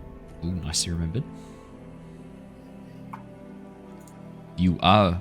as the guard sort of like looks and goes, you are? And then another one of the younger ones sort of like tugs on his shoulder and like whispers into his ear at a very loud whisper.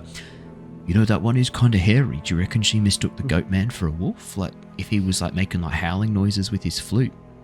Don't be stupid. She would not have made that mistake. Silence, Dimitri. It would not be the first time I've been mistaken for a great, beast. Do you give an eyebrow raise at that? Because it looked like you did, Has. We want.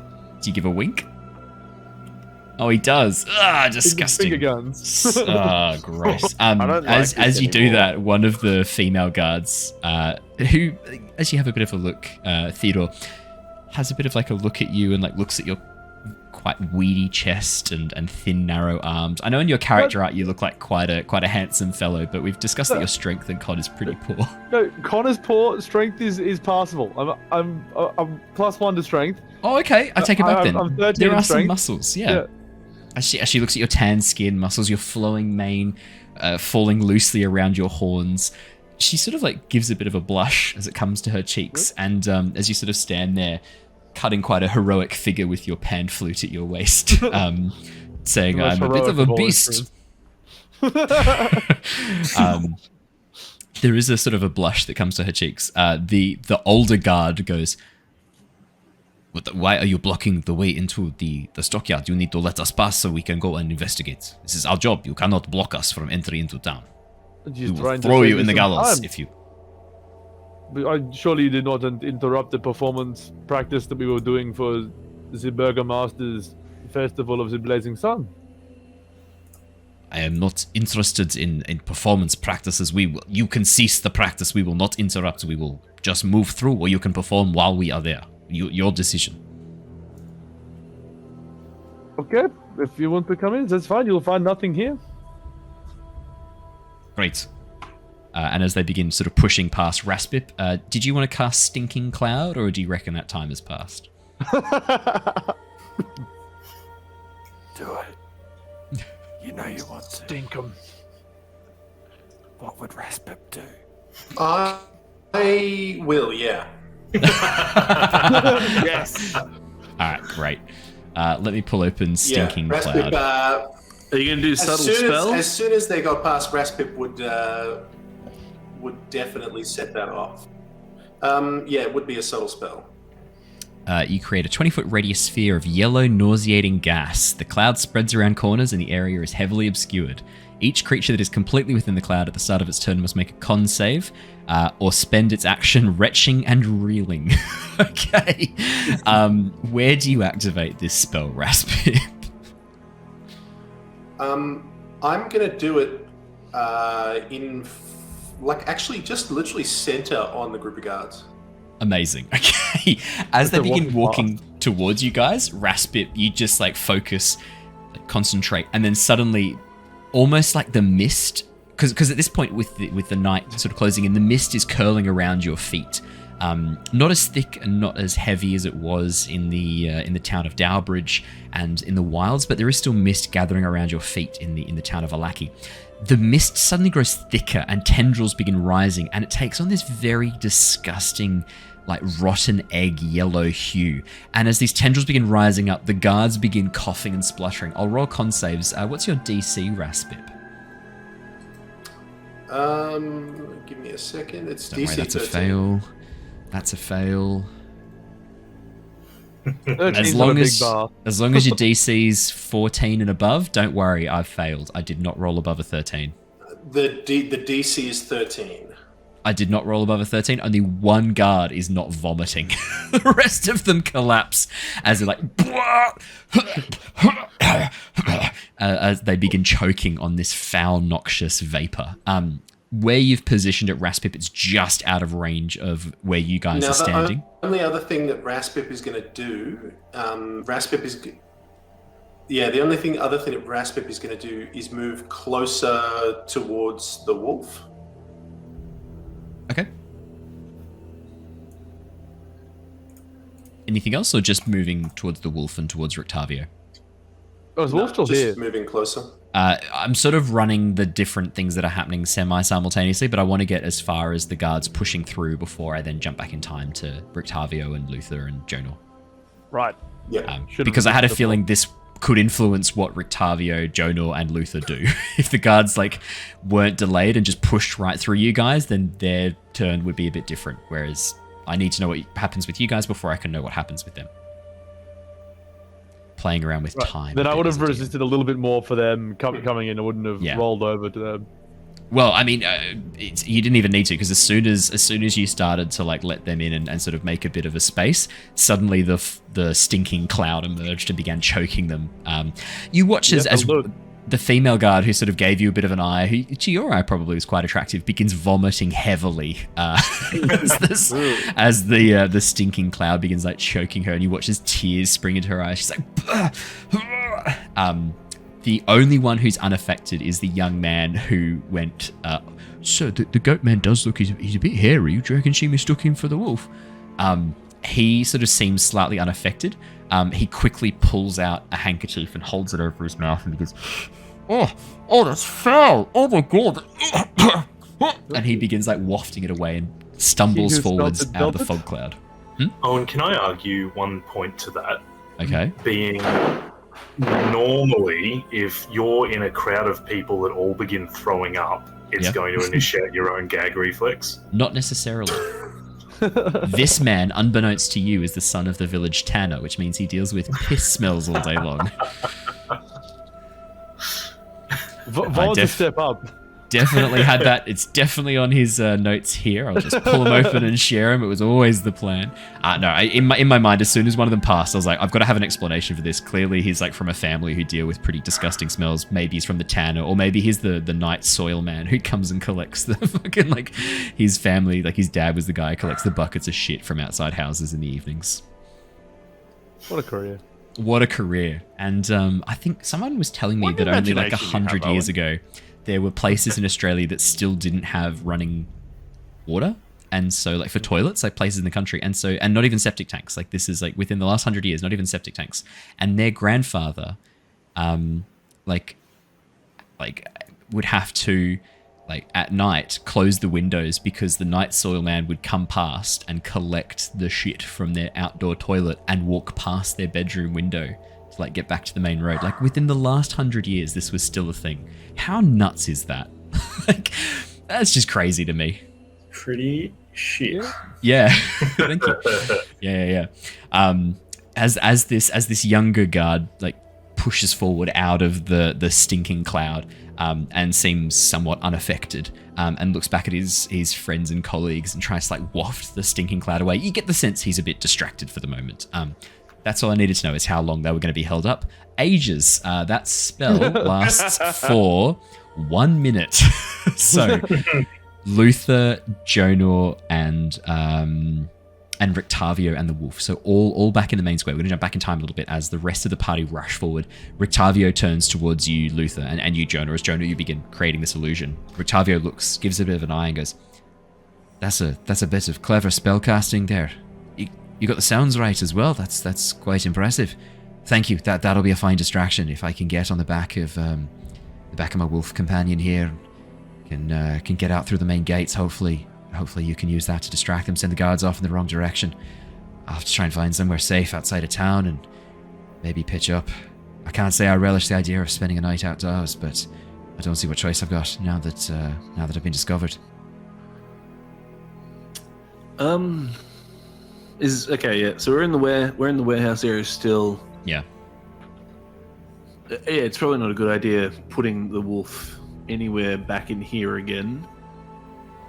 Do you have any sort of areas outside of this town that you could go to? I've not set up anywhere too close. I've got a base camp about a day's travel from here, but that's useless to me in the night. I think we'll just try and find a place maybe around the back of the town, hug the palisade walls, and try and find an outcropping, maybe some trees that we can camp under. I think that's going to have to be, unfortunately, the best bet. We need to make haste. I don't think we're expecting rain tonight, but probably best if I seek some shelter.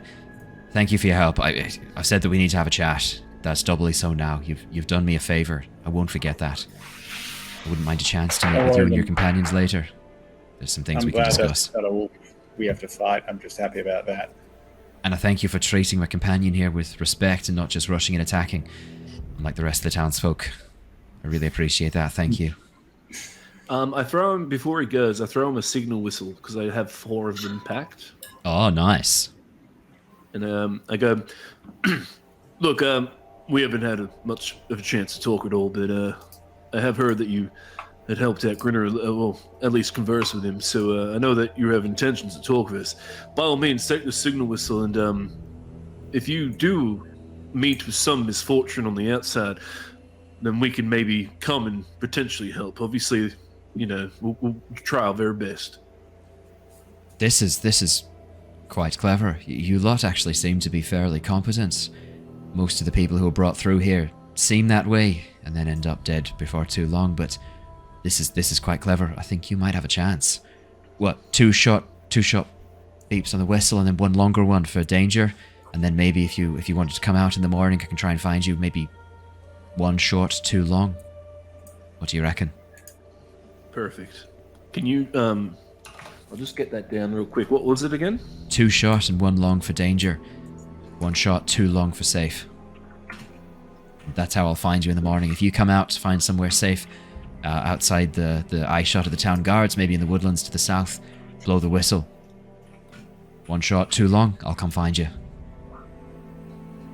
The 2 short, 1 long, did you say for danger? Yeah, 2 short, 1 long if I'm in danger and I need you to help me, or if you're able to come out of the town, maybe like boop, boop, boop, would be a great way to get your attention. And then the other one... It's really hard to go from a lower voice to a much higher voice immediately. I'm finding that once I've set myself for a quite low Irish accent, to suddenly go into falsetto is a lot harder than I thought. I would also imagine the 6-point-something% isn't helping that either. Said Tithla. Alright, so I've got here 2 it's short... a rough 2-octave jump. 3-octave jump. I've got 2 short, 1 long for danger, 2 long, 1 short for communication. Sounds like a plan. Thank you. And good luck. I don't know if he has anything else. I'm also going to give him my fishing tackle and bells so he can do an alarm system around his little place. I thank you mightily for this. Seriously, I'm in your debt, and I don't take that lightly. This will be something that I will repay. I promise you. Thank you. Hey, look, I'll be honest as well. Like, any allies we can get in this quite grim, realm is by all means going to be handy in the long run. So by all means, we got to stick together, hey? Yes, you're doing me a service. When you first came into town, I wasn't sure I could trust you. I was going to have a chat with you to try and suss out who you are, what you're doing. There's the Lord, the Count. He can appear in disguises, but I was pretty confident that if it was a group of 5 of you, perhaps it was unlikely that you were him and his minions. But this isn't what he would do. You're genuinely helping me. Thank you. I feel I can trust you. That's not something that's easily given in these lands. Well, anyway, we'll definitely have more time to talk, but for now, we're gonna make haste. Get you guys out of the town. I'll keep pace with you just to help you guys out. Thank you for that. Your friend, the scary-looking one with the brutal scars, he seemed to rush ahead towards the town gate. Is he running a distraction? Potentially. I did say, follow me in a minute. I'll get the guards out of the way. Oh, brilliant. Okay, in that case, he goes, fantastic. Your friend, the scary one with the scars, I can imagine his distraction is somewhat violent from appearance. Would that be a fair estimate? Yeah, that's usually his modus operandi. Well, in this regard, he might not be violent per se. I don't think he's going to go and beat up the guards. But now that I say that, we better actually go and check out what he's doing. It looks like your friends have done a good job. They seem to have delayed the guards, and there's some sort of weird, like, yellow smoke gathering. Probably time I've to never leave. seen that before. I don't know who did that. Yeah, I didn't see I either. look at Jonor. Is that you, Jonor? Is that your spell? Nope. I can even smell it from here. Like, I'm just getting whiffs and. Yeah, you should get out of here. It's nothing. Smells like eggs that have been out in the sun for 3 weeks. The wolf immediately begins like pouring at its nose. Oh, all right, we're leaving. As he jumps on its back. Yeah, let's get out of here. Jonor, you by all means stay with these guys and make sure they're doing all right. I'll keep pace with this guy for a bit and make sure that they get out safe. I'll meet up with Grinner and bring him back. Sounds good. Alrighty. As Rictavio and the wolf begin rushing towards Grinner. And it looks like you're casting haste, Raspip, on Rictavio and his wolf. Yeah, I was going to cast haste on Rictavio, but I might actually instead cast invisibility on the wolf, actually. Oh my god, okay. Oh, and if he's riding it... It lasts for 1 hour. He's just going to be hovering around everywhere. But I don't care. Well, that's the question. Invisibility is everything that you're carrying. I know there's been a lot of talks about this. Invisibility mount 5e. Let's have a look. Yeah, it's wearing or carrying, so I guess it might. That's such a grey area. Anything on the target's person. Anything specifically is how it is written. Things are equipment and things like that, not people. So no, I'm going to. He's just hovering around. Yeah, he's just sort of. Vistani? Is he what? Sorry. Is he a Vistani? No. Okay, so he's not. So he's a person then. He's not very a much people. He's very much not a Vistani. So literally, as he climbs on the back of the wolf and they begin heading off, Raspip comes like running down the road and goes, "Wait!" and casts invisibility. The wolf immediately disappears. Raspip sort of like looks up as Rictavio sort of hovering above the ground, looks down and goes, "Well, I might get off the wolf then." He climbs down and begins walking alongside. He's like, "This will be a lot easier to sneak out if it's just me. Thank you, Tiny One. That's a great spell you got there. Appreciate it. I'll see you a lot in the morning, hey?" Grinner, what are you doing, buddy? Yeah, so not knowing now that a distraction is totally irrelevant because the wolf is invisible, Grinner's he's from when he said that, he's just been full running towards the gate, like just full tilt. Screaming still, or is that just before? No. He's just soldier double timing it, basically. Up to the gate. What am I looking at? It looks like there are 2 guards manning the gate. One of them is currently heading down the road towards the massive cloud of stink and the sound of people retching, getting the sense that maybe something's not going quite right, leaving a single guard manning the gate. This gentleman's an older, grizzled-looking man, probably in his late 60s. The armor he's wearing is ill-fitting. His spear, which is too long for him in the way that he's holding it, the shaft is actually much longer and was designed for someone a lot taller than him. The spear head is actually quite jagged and rusted. It looks like the armor and equipment he's using is just as old as he is. And as you approach, he sort of lowers the spear. The gate's shut behind him. The gate out of town is currently closed with a large crossbar covering the gate to lock it from the inside. Stop! You can't go outside. It's too dangerous. Oh, all right. I'm still very much walking straight towards him. I've got my hands up though. I'm going to point back that way, still walking directly to him, but I'm kind of looking as though I'm kind of blasé about the whole concept of leaving. Okay. Can I get up to him? As you get a bit closer, he sort of lowers the spear a bit and goes, What is it? That's what? As he holds his ear up to try and hear what you're saying, thinking that you're speaking softly. Yeah, cool. All right. Seeing that I'm not going to get too close to him, I'm just going to throw my plank of wood at his head. Can you make me a ranged attack with the improvised simple weapon, please, on your character sheet? I'm pleased I went to all the trouble of putting in all of these improvised weapons. The thrown improvised weapon, yes, please. I'm assuming? Yes, Yeah, that'd that be would make perfect, sense. thank you. As you fling a plank of wood at this guy. This seems very comedic because you just throw a whole plank of wood and goes boom. Let's see if it hits him. Natural 1, 7. As you throw the plank of wood, it immediately catches the air, angles down, and lands perfectly vertical, and then falls back towards you and lands at your feet. What are you Was it doing? clear? That Was you're it trying to clear throw that was something at him? aggressive though? I'm gonna say with a natural 1, not necessarily. He's gonna roll an insight check. Careful, Sonny. With that block of wood, you could have hurt yourself. What are you doing here at the gate? Oh. How close can I get to this guy? Seeing you essentially fumble and throw a block of wood on the ground in front of him, he's now lowered his spear and is bending down to try and help you pick up the plank. Oh man. Okay, I'm just gonna. I I'm feel just gonna terrible. choke you. Okay, Down. so Just he's bending down. Yeah. Okay, I'm just gonna back fist pump smack the back of his helmet so that he kind of He's- falls face first. Okay. Oh, he doesn't have a helmet? Okay, No, just no, the no, back yeah. of his head, whatever.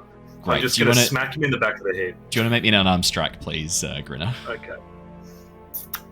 And then while that's happening, I'd like Andrew to roll me a D100, please. Just through Roll20, just roll me a D100. I want to see what happens. Oh dear. 19 with a 7 damage. 19 obviously hits. 7 damage smashed into the back of his baby. head. 99? So this was to roll to see if the nails were pointing up on the plank of wood or if they'd fallen down on the plank of wood. As you smash this guy on the top of his head and he drops forward and smashes his face into the board, luckily the nails were facing the other way. I had under 30. I figured it'd be a 30% because you were throwing it overhand like this with the nails at the top. So with the spin, it's more likely they would have landed face down. So I had it as a 30% that they would have landed down and away without the points coming upwards. As you smash into his head, he just drops, cracking his head on the board, and you hear this oh, and then silence. Silence? Yeah. Jesus. Okay, it's non-lethal damage. I'm assuming it's non-lethal damage you're going for. Absolutely. Yeah, I assumed that. So as you look down, you can see there's this massive gash on both the front of his head and the back of his head from where your fists hit him and then the board hit him. It looks like this dude did not have a lot of health and is currently unconscious. Okay, so that new plan, because my initial plan was just to smack him and run away so that he'd follow me. Yep. So, No, he has a HP of 6, so you knock him out in a single blow. You just boom and hammer him down on the head. tell me there's a Sorry, shrub podcast. near the gate I can just put him in. Oh yeah. Okay, cool. I just put him in the shrub and I make Do you just sure that grab he's him by the comfy. legs and toss him? Yeah, no, I feel I really gently bad. drag him. I do. I didn't want this to happen. I gently drag him over and I just place him neatly in a shrub out of the way. Yeah, sure. And then I know that's going to take up a bit of time, but given that old mate, the other guard, is walking down the street towards the other stuff, I just want to start making my way down that way. And I probably won't be able to get to it at the moment, but my plan is to run past him and kind of bitch slap the back of his head and just keep running. Okay, down brilliant. the As you begin moving down the street, you see the rest of the group, Luther and Rictavio, coming from around behind some of the buildings, looking for the guards, not seeing any, and seeing you instead running away, jogging down the road. Luther and Rictavio, you get to the gate, you unhook the crossbar, open the gates wide, and Rictavio looks around and goes, "That was surprisingly easy. Hey, wait, why is that? What the hell?" And he looks over and you see the old guard hovering in the air as the wolf gently picks him up from the bushes Octavio's like, no, put that man down. Oh my god, no. No, drop it. Oh, good dog. Goodness, that was a bit scary. I thought he was going to eat him for a second. Actually, the dog right here. Hey, dog. No, this is fine. Okay. I knew I shouldn't have drank myself. I knew he would hit him. I knew it. Look, all right. Octavio, you take your friend there and you get going. I'll try my best to salvage this situation. Right. Sounds like a plan. Sorry, I was just making sure the dog put down the no, the that's man fine. again. Lucy. Yeah, picking him up. Okay, Nope. I'm gonna say goodbye to Octavio and the wolf. I mean, you can't see I the will wolf, say- and so like as you like are looking around, waving a hand out, suddenly you feel this cold, very cold, wet nose press against your forehead, and to go, and then back away. Perfect. Before Octavio goes, I will ask, hey Octavio, have you got any empty bottles of alcohol or anything like that, or even like alcohol that I have an idea of what I can do with this guard. Empty bottles of alcohol? No, I'm sorry, I don't. I came in such a rush. I've left all my stuff back at the inn. I literally only have what you see on me. When I heard the sound fine, of that's screams, I had a bad feeling it might be my wolf. Yeah, no problem at all. But you guys get going. That's important. I'll lock this gate back up, and then yeah, I'll try and salvage as best as I can. As I see Grinner just way down the road, sprinting off still. Yeah. Right. Well, good luck to you, and I'll see you in the morning. Perfect. Give him a wave. I wave to where I think the wolf is. You don't get any response, but yeah, That's I mean, fine. you feel good about yourself. Okay. I don't think I have any alcohol in my. No, I don't think I have any alcohol in my pack. What a time I'm to gonna- start drinking. What are you up to? No, I know. I'm gonna check the guard. Does he have anything on him at all? As you begin like pouring through his stuff, you find a coin purse with some coins in it, a picture of his family. No. No, that's Please be A alive. handwritten note. No, as you look through, he has a coin purse. There's some coins in it, a few coppers, some silvers. You can see that he has a dagger strapped to his belt. You can see that he's got some keys to a house. You guess maybe to a one of the manor houses. That's fine. Not much else. I'm gonna leave all of them. Maybe Does some he have any dried alcohol rations. on him? No, it doesn't seem to have any alcohol on him. Damn it. I'm trying to paint the picture that this guy got super drunk, and that's how he stumbled into this. Okay, I'm gonna look around. Is there anything near me at all that I could get alcohol from? I mean, as you have a bit of a look around, Luther, could you make me a quick investigation check? While you're doing that, Grinner, I mean, you run up to the guard in no time at all and bitch slap the back of his head. I would like to amend that very Oh, okay. slightly. Okay. Is he wearing a helmet? Yes.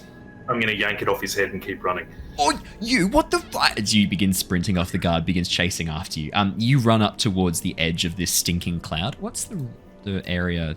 I think it's 20 foot. So it's pretty much covering most of the road. Grinner, do you The run... stinking cloud would probably be done by now, given the fact that it's concentration Oh, and you've cast and invisibility. it's cast invisibility. Brilliant. The stinking cloud is gone. Grinner, as you run up parallel to these guys, the stinking cloud probably is just ending because this is happening simultaneously with a lot of the other stuff. So the stinking cloud, like you can see the guardsmen are all retching as they're sort of standing up, starting to recover, and you hear the guard from Uncle like, "Oi, stop that man!" The others begin like looking towards you, and you see a group of 5 guardsmen in front of you, I want to slowly lob getting to their feet. the helmet into the middle of them, aiming to just scone one of them in the head. Not any in particular, just into the crowd at head height. Hey, just fucking fling it. Do you want to give me a ranged improvised weapon attack, please, or throw Man, an I don't improvised even weapon? think my plan of making this guard look Drunk is relevant now. drunk is going to work now because No. he's plainly like Full on attacking them. Yeah. I'm still going to try and do something, but yeah. With a 20 Luther, you do find a discarded milk bottle out the front of one of the houses.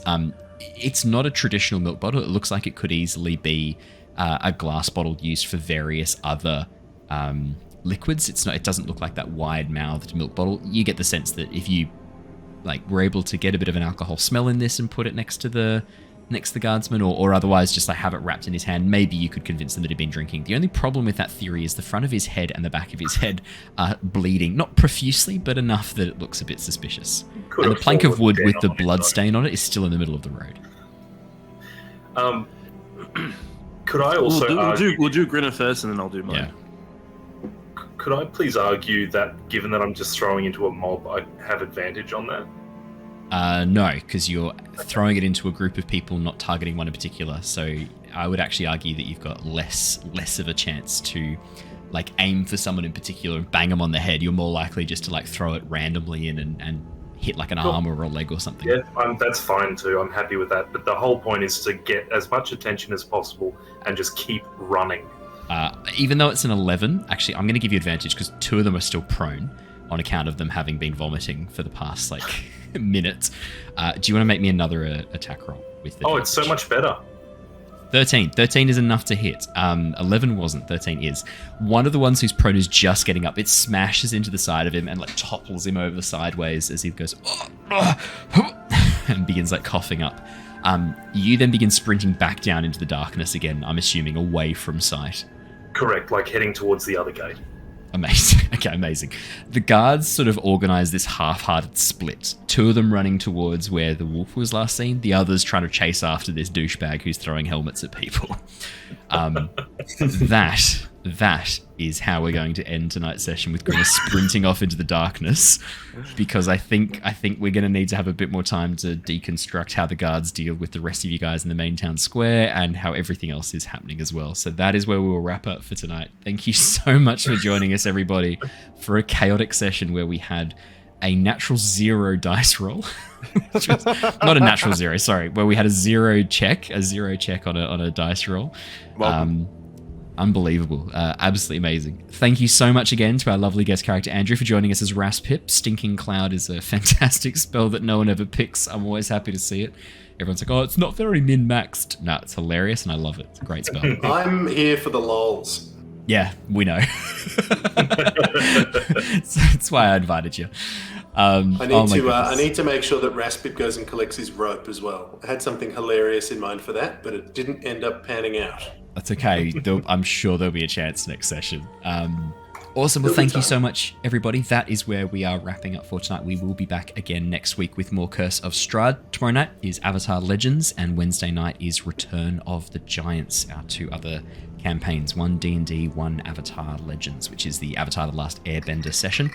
Remember, you can catch up on all previous episodes on YouTube or on Spotify, Google Play Podcasts, Pandora, iTunes, whatever you use for your podcasts, we are on it. You can check them out. Thank you so much again for joining us. Stay safe, stay well, and we will see you all again next time. And if you are watching on YouTube, remember to hit that subscribe button. It really, really helps us out. We are now only, I think 300 subscribers-ish away, 330 away from the 1K that we need for YouTube. So thank you so much, everybody who's been hitting that subscribe button. And if you have enjoyed listening to us, please hit the button. And that does work. Ominously, earlier today, we got a message from Owen showing that there was 666 subscribers. So it was frightening, and turns out it was right. We were right to be frightened. So thanks for that. If you're part of the Discord, which the invite is on our Twitch and YouTube pages, you would have seen a call to arms to rise and take these mortal lands from the undeserving with the screenshot of us with 666 subscribers. I like to have fun. Lucky I took a screenshot. Within 5 minutes of me taking that screenshot, we were at 667. I was like, oh, I almost missed that. Oh my god. I didn't even have an alert or anything. I just happened to glance at it and saw that and I went, yes. Execute order 666. Oh, that would have been a way funnier caption. Damn it. Next time. All right, everybody. Stay safe. Stay well. We will see you all again next time. Until then, farewell, everybody. Bye. Bye. Bye.